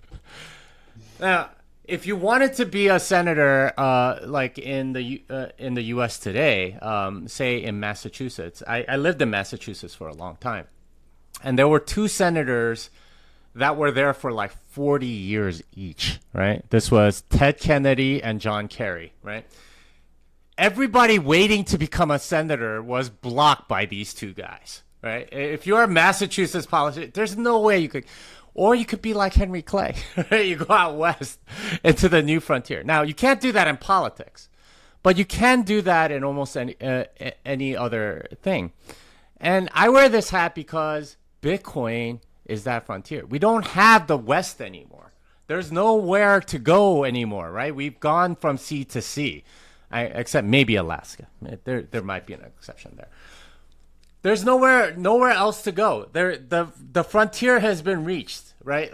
But where's the opportunity? Where's their growth? Where's there something new? And I'm telling you, Bitcoin is one of those places. Now, AI might be one. I don't know, but it's these new places that afford you that opportunity. So, I've told you this before, but if you're going to be an accountant, become a Bitcoin accountant. This is what going out to the frontier looks like. Is sort of like adapting yourself so that you're serving the people out on the frontier already. And that's where I think the real hope is that you don't have to play the game that's rigged against you, where there are 17 levels where there used to be two. You know, to getting through to something. Go play another game, and that's where you're going to thrive anyway. And there you can blaze your own trail. I like, in a way, I feel like I'm one of those people, right? Because I love the frontier. I'm part of that frontier. I'm part of the Bitcoin frontier, where I got to do something where I was kind of like a corporate drone for a long time in many ways. Even though I did startups, I recognize now that I was part of that system of VC startup and all that, which was very much more regimented than people like to believe. Instead, I came out into the frontier where I am doing things that I never thought I could get paid for, and those are the things where I think the real opportunities are. Is there are things that people need in the Bitcoin space that you would never think of, right? Even like stuff like self-custody or inheritance plans or whatever, like just things that wouldn't occur to anybody else. Though that's where I think the opportunity is. I think that's where it's super exciting, and that's where if I were 16 years old, I would be very excited, because this is something that has massive potential for growth, massive amounts of value, a whole new, more moral system, a more exciting system, where people are treated on merit instead of, you know, something else, which unfortunately a large part of the fiat world does, and that's where the hope is, and that's where the opportunity is, and that's where I think a lot of people could benefit by going to. Yeah, absolutely. It's just like what you said in Prague, kind of find what you're good at and then bring that towards Bitcoin. Yeah, yeah, and there's plenty of skills, I think, that I mean, I somebody like Natalie Brunel, right? Like, she was at Prague, and she's a broadcast journalist. What does that have to do with Bitcoin? Well, she now makes like really good videos, right? She brought her talents to to Bitcoin. Turns out there's a really good use for it, and now, you know, she was like a reporter for a local news station in I think it was like Tucson, Arizona, or something like that. Now she's on like national TV, right? Like going on Fox Business News and explaining Bitcoin to those people. There's an advantage to being out on the frontier, because you're going to be able to bat way above your experience, and this is what I think attracts some of the most ambitious and interesting people to the space. Yeah, absolutely, absolutely. I think going out and because it is, you can do exactly whatever you want basically, and it's fun. I mean, you can pick something that you like to do. You don't have to, go work a job that you hate for however many hours. You can pick something that you already like and give it some value and bring it to people in Bitcoin. I think there's nothing really better than that. Yeah, and it's I mean, it still requires a lot of virtue and stuff, but it's a lot more satisfying because it's a lot more direct, and you can see the value that you're adding, which unfortunately in the fiat world you very rarely do. I mean, I don't know how many features I've written for whatever software, and I got zero feedback on whether it made an impact or anything, and it's like, did I do anything that was worthwhile? I have no idea, right? On any of that stuff. Whereas, like, some of the other stuff that I've done, I hear directly from the people I've taught, people I've spoken to or whatever, like very directly. Hey, like that made a difference for me or whatever. So that's I think where we want to be, and yeah, it's a good time to be alive. No, absolutely. It's the best time to be alive, I'd say. Yeah, absolutely. So I apologize. The next bit we will get onto is BIP 110. I'm so in the toilet. I'm really sorry. I'll come back. Literally, I'll be 30 seconds and then we'll Uh-huh. get into all the BIP 110 stuff. Okay.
Okay, perfect.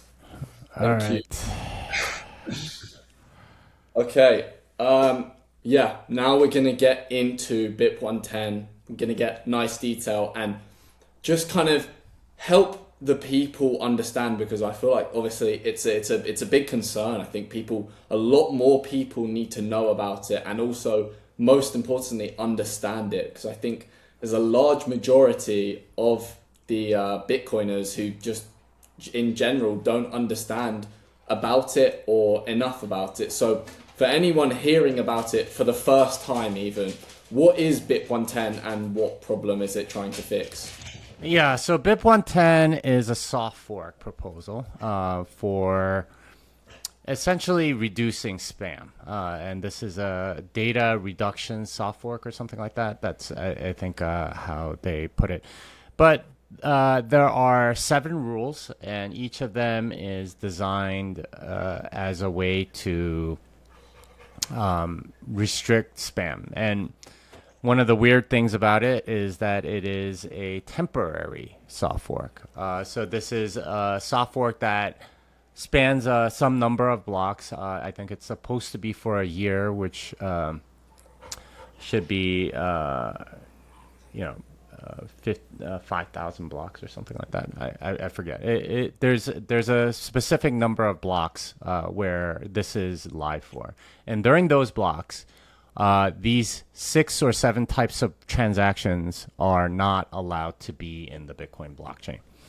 And they are targeting specific things like ordinals, inscriptions, BRC20, and things of that nature, which take up space on the Bitcoin blockchain without it being really like a financial thing. That's the idea of the software. Now there's it's done for a year, so after that block, those transactions can come back again. And the main idea behind that is that if it traps somebody's money accidentally or whatever, they can't really complain per se, because they can get it out afterwards or something like that. So that's what the soft fork is meant to be doing.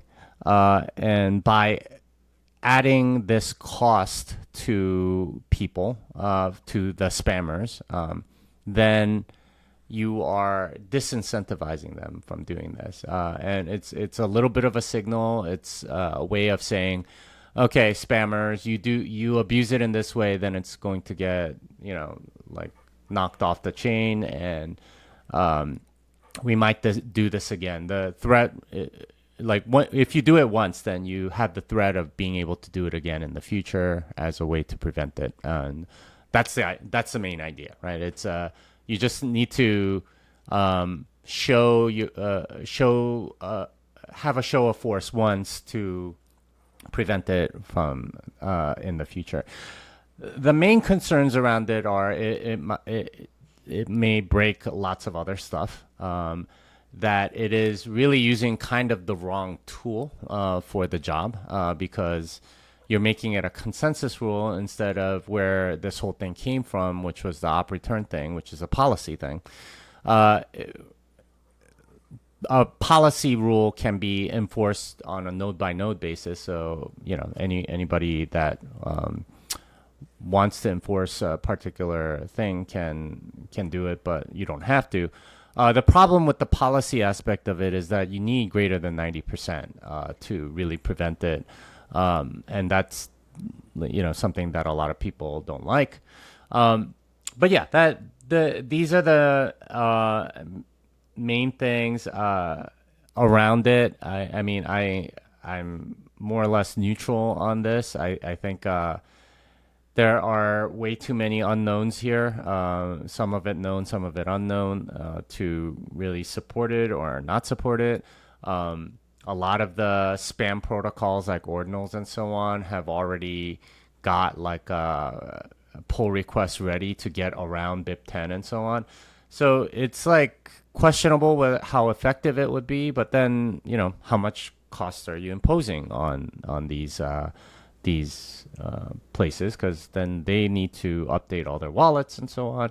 of course, how many of these companies are already dead? How many of these development teams are still around? Hard to tell. So it's kind of a weird situation, but it's a way to fight spam, and they're doing it at the consensus level. Yeah, absolutely. I mean, it is an interesting kind of topic to solve, but production ready. I mean, Hmm.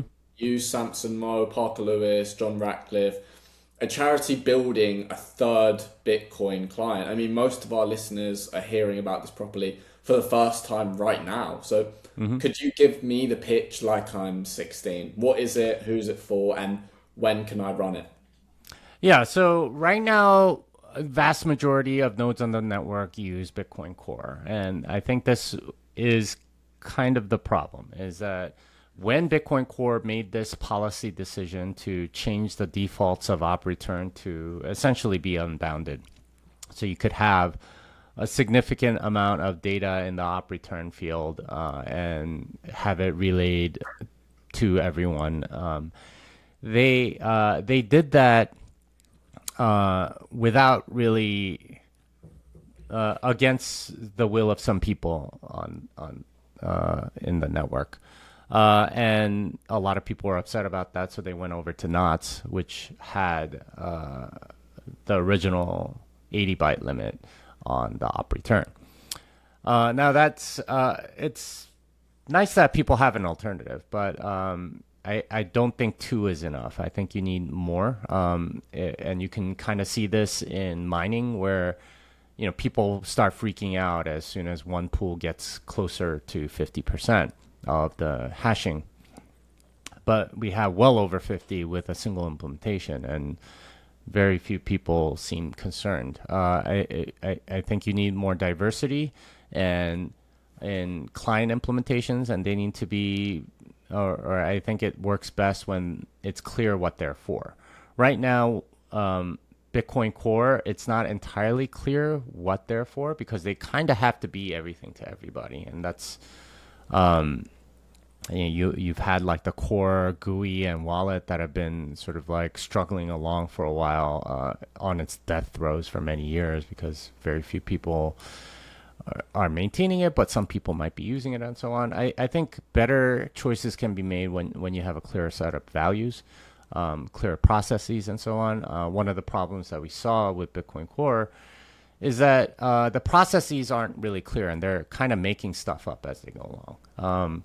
So the latest drama with how maintainers were chosen, that wasn't like a rule that Satoshi made and left to Bitcoin and prosperity. That's just something that people came up with based on who happened to be in charge at the time and so on. And that's, I don't think, makes for great policy. I think it's better if you have rules that are clearer, governance that's clear. I think Bitcoin Core tries to get away with this impression that people have that there is no governance within Bitcoin Core, but of course there's governance. There are rules and who puts stuff in and how merges make it in, who gets to do what, and so on. It's just not really written down or cohesively made. So I think a third implementation would do really great. Partly because the current dynamic that we have right now is a polarized dynamic where you have two parties.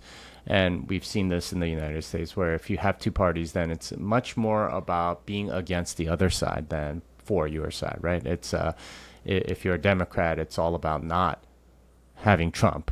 And if you're a Republican, then it's about not being woke or communist or something like that.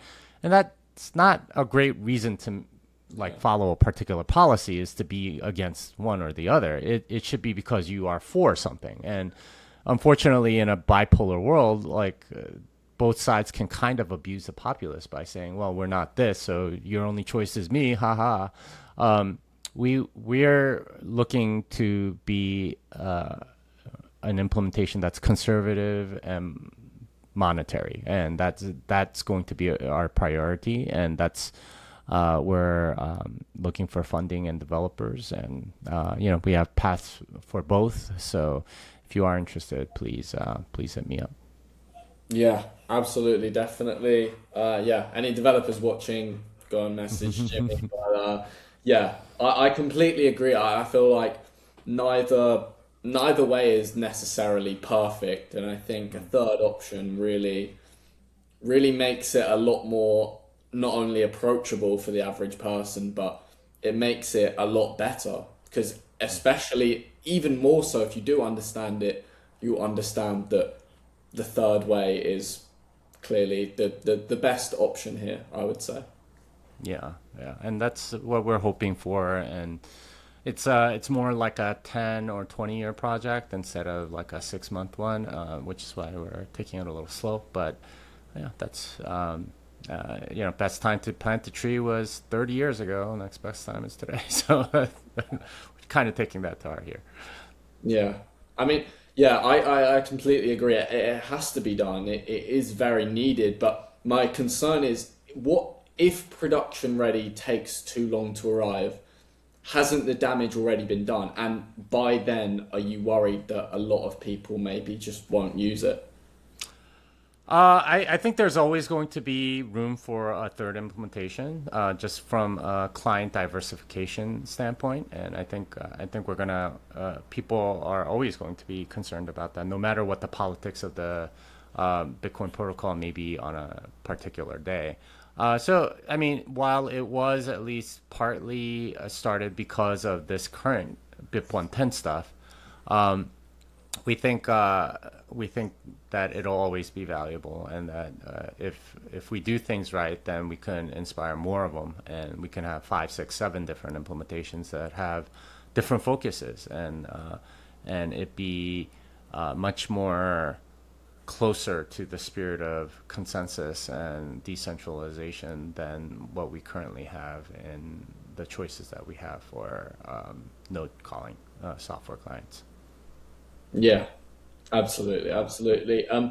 Just for people who kind of are not as sure, I think you're the best person to ask about BIP 110. I think you know a lot of stuff that potentially other people don't know. So with BIP 110, what would happen? What's the plan if a solution wasn't found in that 1 year window? I mean, I think the Bitcoin blockchain moves on regardless. I don't think BIP 110 is this existential thing. I mentioned before that the first article I wrote that kind of got me on the map was why Bitcoin will be fine without 2 megabyte blocks or SegWit. Kind of feel the same way about this. The It is in the interests of whoever is on the debate to make the issue more important than it is, and this is why every election that I've had in my entire life, and I've been paying attention to U.S. politics since basically 1988, right? That was Michael Dukakis versus George H.W. Bush. Every single election was told to me as the most important election of our lifetime. Every single one. Now, that can't possibly be true, right? Because there have been so many. And how is it that every single. It just seems that way because it's in the interests of both sides to make it seem more urgent than it is, because that's how they get you to pay attention. I don't think this one is as important as both sides say. It's not existential. They only do that to sort of rally the troops and get more emotion behind whatever side they're on. But I don't think it's quite existential, which means that you don't have to pay attention to it as closely if you don't want to. And I think a large part of the community honestly is doing that. Is they're purposefully not listening to the debate or taking sides or whatever. They're instead thinking about other stuff or stuff that they think is more important, and focusing on those things. So it's a very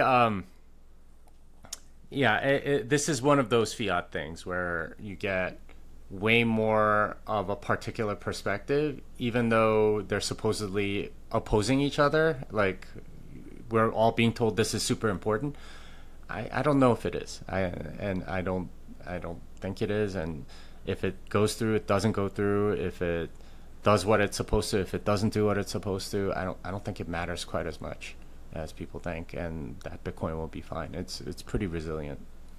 Yeah, That is an interesting take because yeah, all I've been hearing is basically this is the most important thing ever. Everyone listen, listen, it's over for you. So yeah, uh, Yeah, that's a yeah, they'll always do that. This is like a old political trick, and yeah, it's unfortunate, but this is why you shouldn't pay attention to the news either, right? Like, because something comes up, and you know exactly what they're going to say, right? One side, if it benefits them, they'll say this is the worst thing ever to happen. The other side will say, actually, it's this other person's fault, but yeah, it's the worst thing to ever happen. Or it's not. It isn't quite as bad as you think, and almost everyone blows it up so they can get more attention on it.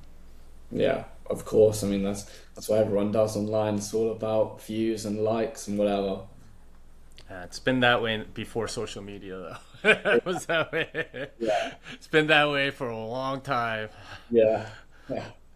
Um, just could you kind of explain what happens actually when it does go live in August? Someone makes a transaction. What actually happens to it? And could you kind of like explain that as simply as you possibly can?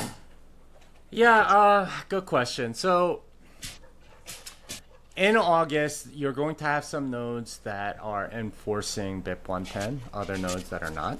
So that means if a block comes in that has what BIP 110 considers an illegal transaction, it will not accept that block. So does that mean that there will be some sort of fork or something like that? Possibly. Depends on how much hash power is on there. BIP 110 might stall at the block that they start enforcing this, in which case there's no more blocks built on top of it, and it sort of does nothing. Or it might get very slow blocks or something like that, and in which case there'd be two chains. The thing that a lot of the BIP 110 people are counting on is that their chain can overtake the other chain. So if at any point the BIP 110 chain is longer than the chain that's not enforcing BIP 110, then the chain that's not enforcing BIP 110 is wiped out, and it becomes the main chain. So their contention is that you're going to be game theoretically motivated to be on the BIP 110 chain so that you don't like as a miner, because you're not going to get your reward wiped out and so on. That might happen, that might not. It's kind of hard to tell. So what happens to your transaction is if it's BIP 110 compliant, it can be on either chain. Most likely it'll be on both chains. In which case, if there is a fork coin, then you got to be kind of careful, right? You might be sending a person one Bitcoin in the main chain and also one Bitcoin on the BIP 110 chain if there's a fork. If it's not BIP 110 compliant, then it'll only be on that other chain. But you also have the risk of it being wiped out. So, like, it might not go through. So taking payment there might be a little risky because if it gets wiped out, then you have to go get that transaction again. And it's illegal on BIP 110, so you need them to sign it again or something like that. So there's a lot of weirdness here, and I would be dishonest if I told you exactly what's going to happen to your transaction, because it's not entirely clear. We don't know what the hash split's going to be. We don't know what merchants are going to do. We don't know what different services will do. So if you're buying something online for Bitcoin, or if you're depositing to an exchange, like how are they going to handle it? Depends on the exchange and what their policies are going to be or what they're planning to be. So yeah, these are all things that are still a little bit up in the air. So I can't tell you exactly what's going to happen. That is very interesting, the uncertainty of it. I would have thought there would be a kind of more clear answer, but yeah, I mean, I guess we'll find out on August 7th. Yeah, we'll find out. Um, yeah, I forget exactly what the date is for that. There's another fork or something with Paul Stork, so there's a bunch of things coming down the pipe. Okay. Well, what will your node be running on August 7th? I'm running some of everything because I want to know what's going to happen, and I think that's completely reasonable, right? When the Bitcoin Cash for cap, and you wanted some of both because you want to spend from each, and if whatever coins you have, you want to make sure that you can transact them both because they became separate coins. So suspect something similar will be happening, and especially if there's any sort of wipeout or something like that, you want to know what that's going to look like before it happens, and the way to do that is to have the other node running and so on. Yeah. No, I think that's kind of the safest option we can really go It's the with. most economically rational option as Yeah. well, because you're gonna want more information, not less, in a time of uncertainty. Yeah. Yeah. Very true. Um, just devil's advocate, BIP Mm-hmm. 110 tries to fix the spam this year, Mm-hmm. and your conservative client might take, well, many years to matter. I mean, Mm-hmm. BTED and Libitcoin have existed for over a decade with basically Mm-hmm. zero adoption. So, what would your own essay admit the chicken and egg failed? I mean, if the third implementation doesn't get traction, then yeah, I'll admit that it failed. But I mean, we're hoping to not have that. We're talking to miners and businesses and places like that, which will are running some of the more significant economic nodes and making the case that this is actually safer than some of the stuff that the other clients might be doing. So we'll see if we have traction. If we don't, I mean, I took a shot. I think that's Yeah, okay. no, absolutely. I completely agree. Yeah, just so we can make it clear for everyone watching, why does production ready succeed where every alternative client doesn't?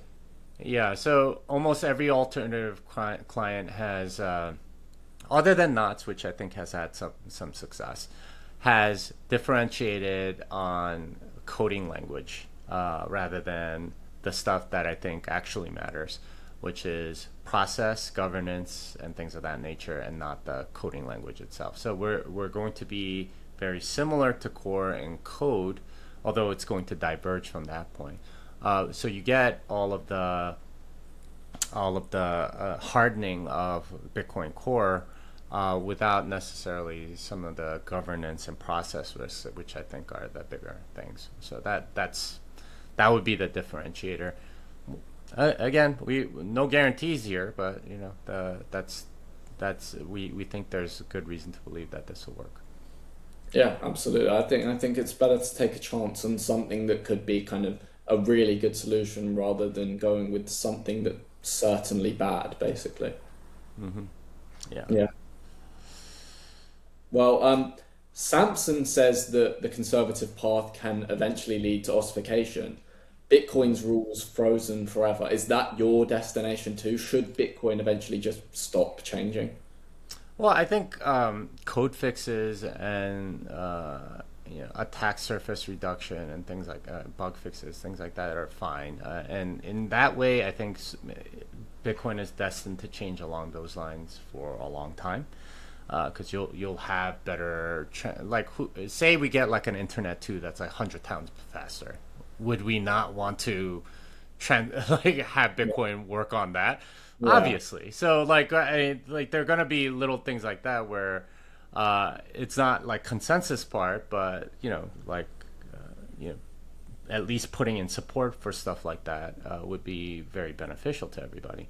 Um, but as far as like consensus changes and new primitives, things like that, I think ossification is the destination because this is just how consensus works. Is that as you have more parties to something, it's harder and harder to get consensus. Relatively easy to get a consensus when you have two people. Very hard at 10, and almost impossible at 100. And that's a dynamic that I think the Bitcoin network is going through at the moment. Yeah, absolutely. I think it will, yeah, I'd have to agree with you. It will kind of go to more ossification and well, I mean that can be very exciting for the future of Bitcoin, really. Yeah, and I think it'll like I think it's a good thing because that's a property of money that we completely underestimate. Is that the more predictable it is, the better it is because you can plan better with it. If I know 40 years from now, this is how much Bitcoin I want, or this is the percentage of the Bitcoin wealth that I'll have, then I can plan for 40 years. And this is actually how it worked under a sound money standard, is that families did plan like hundreds of years ahead, right? Like I think it was the Medicis that planned this very elaborate canal system in near Venice that took like 200 years to complete, but they could do it because they had sound money, and I think they had like a particular type of gold coin that they knew would hold value, so they didn't have to sort of abandon it halfway, which unfortunately a lot of projects in the modern world end up happening. I think there's like a curse of the tallest skyscraper or something like that. It's like it's almost like an economic index at this point, where almost all of them start thinking, okay, yeah, we can build the tallest thing, and halfway they have to stop, right? Like, and because they run out of funding in some way. The Burj Khalifa, which is currently the tallest building in the world, wasn't supposed to be named the Burj Khalifa. I think the person that rescued it out of near certain bankruptcy is named like Khalifa or something like that. Like that's the only reason it's named like that. So this is planning is a very important part of money, and it not changing is a big part of that planning. Yeah, absolutely. Completely agree. Well, your book says that fiat ruins everything, of course, and Hodlonaut series is basically that kind of thesis applied to Bitcoin Core itself. Salaries, VCs, careers, social ladders quietly blending a supposedly trustless project. So, the last big one, Jimmy, is the honest endgame not just one pure uncaptured team, but many teams, all watched, all competing? Yeah, I think so. I think that's the free market at work, right? When you have multiple competing things, you just generally get a better product. Whenever you have any sort of monopoly in anything, you're generally going to get a worse product, something that's not actually serving the needs of the people that are using it. And that's been true of all kinds of things, not the least of which is government. They have a monopoly on all kinds of services, and very rarely do you get people saying how great a particular government service is, only in comparison to their own when they go to a foreign country, perhaps. But vast majority of the time, it's just so much worse than anything in a competitive environment. And yeah, I think that's inevitable, and that's healthy. Yeah, absolutely. I think monopoly power is often very dangerous, and the free market's more decentralized, which is exactly what we want. Yeah. Yeah. Okay, now we're going to go into a rapid fire round. All right, let's do it. Okay. Bitcoin in one word. Money. Yeah. Fiat in one word. Corrupt. Okay. Favorite of your 5 books. Thank God for Bitcoin. Okay. Hardest chapter you ever had to write. The signing chapter in programming Bitcoin. Okay. The most underrated Bitcoiner.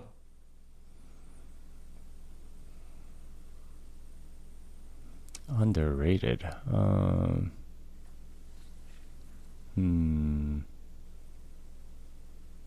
So it has to be somebody that not too many people know about. Yeah. Well, I mean, not necessarily. You might have someone, got loads of followers, but they need more. Yeah, or they're not properly rated. Yeah.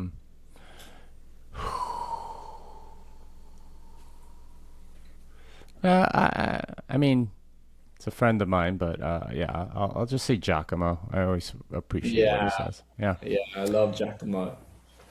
Yeah, he's great. What's the most overrated narrative in Bitcoin?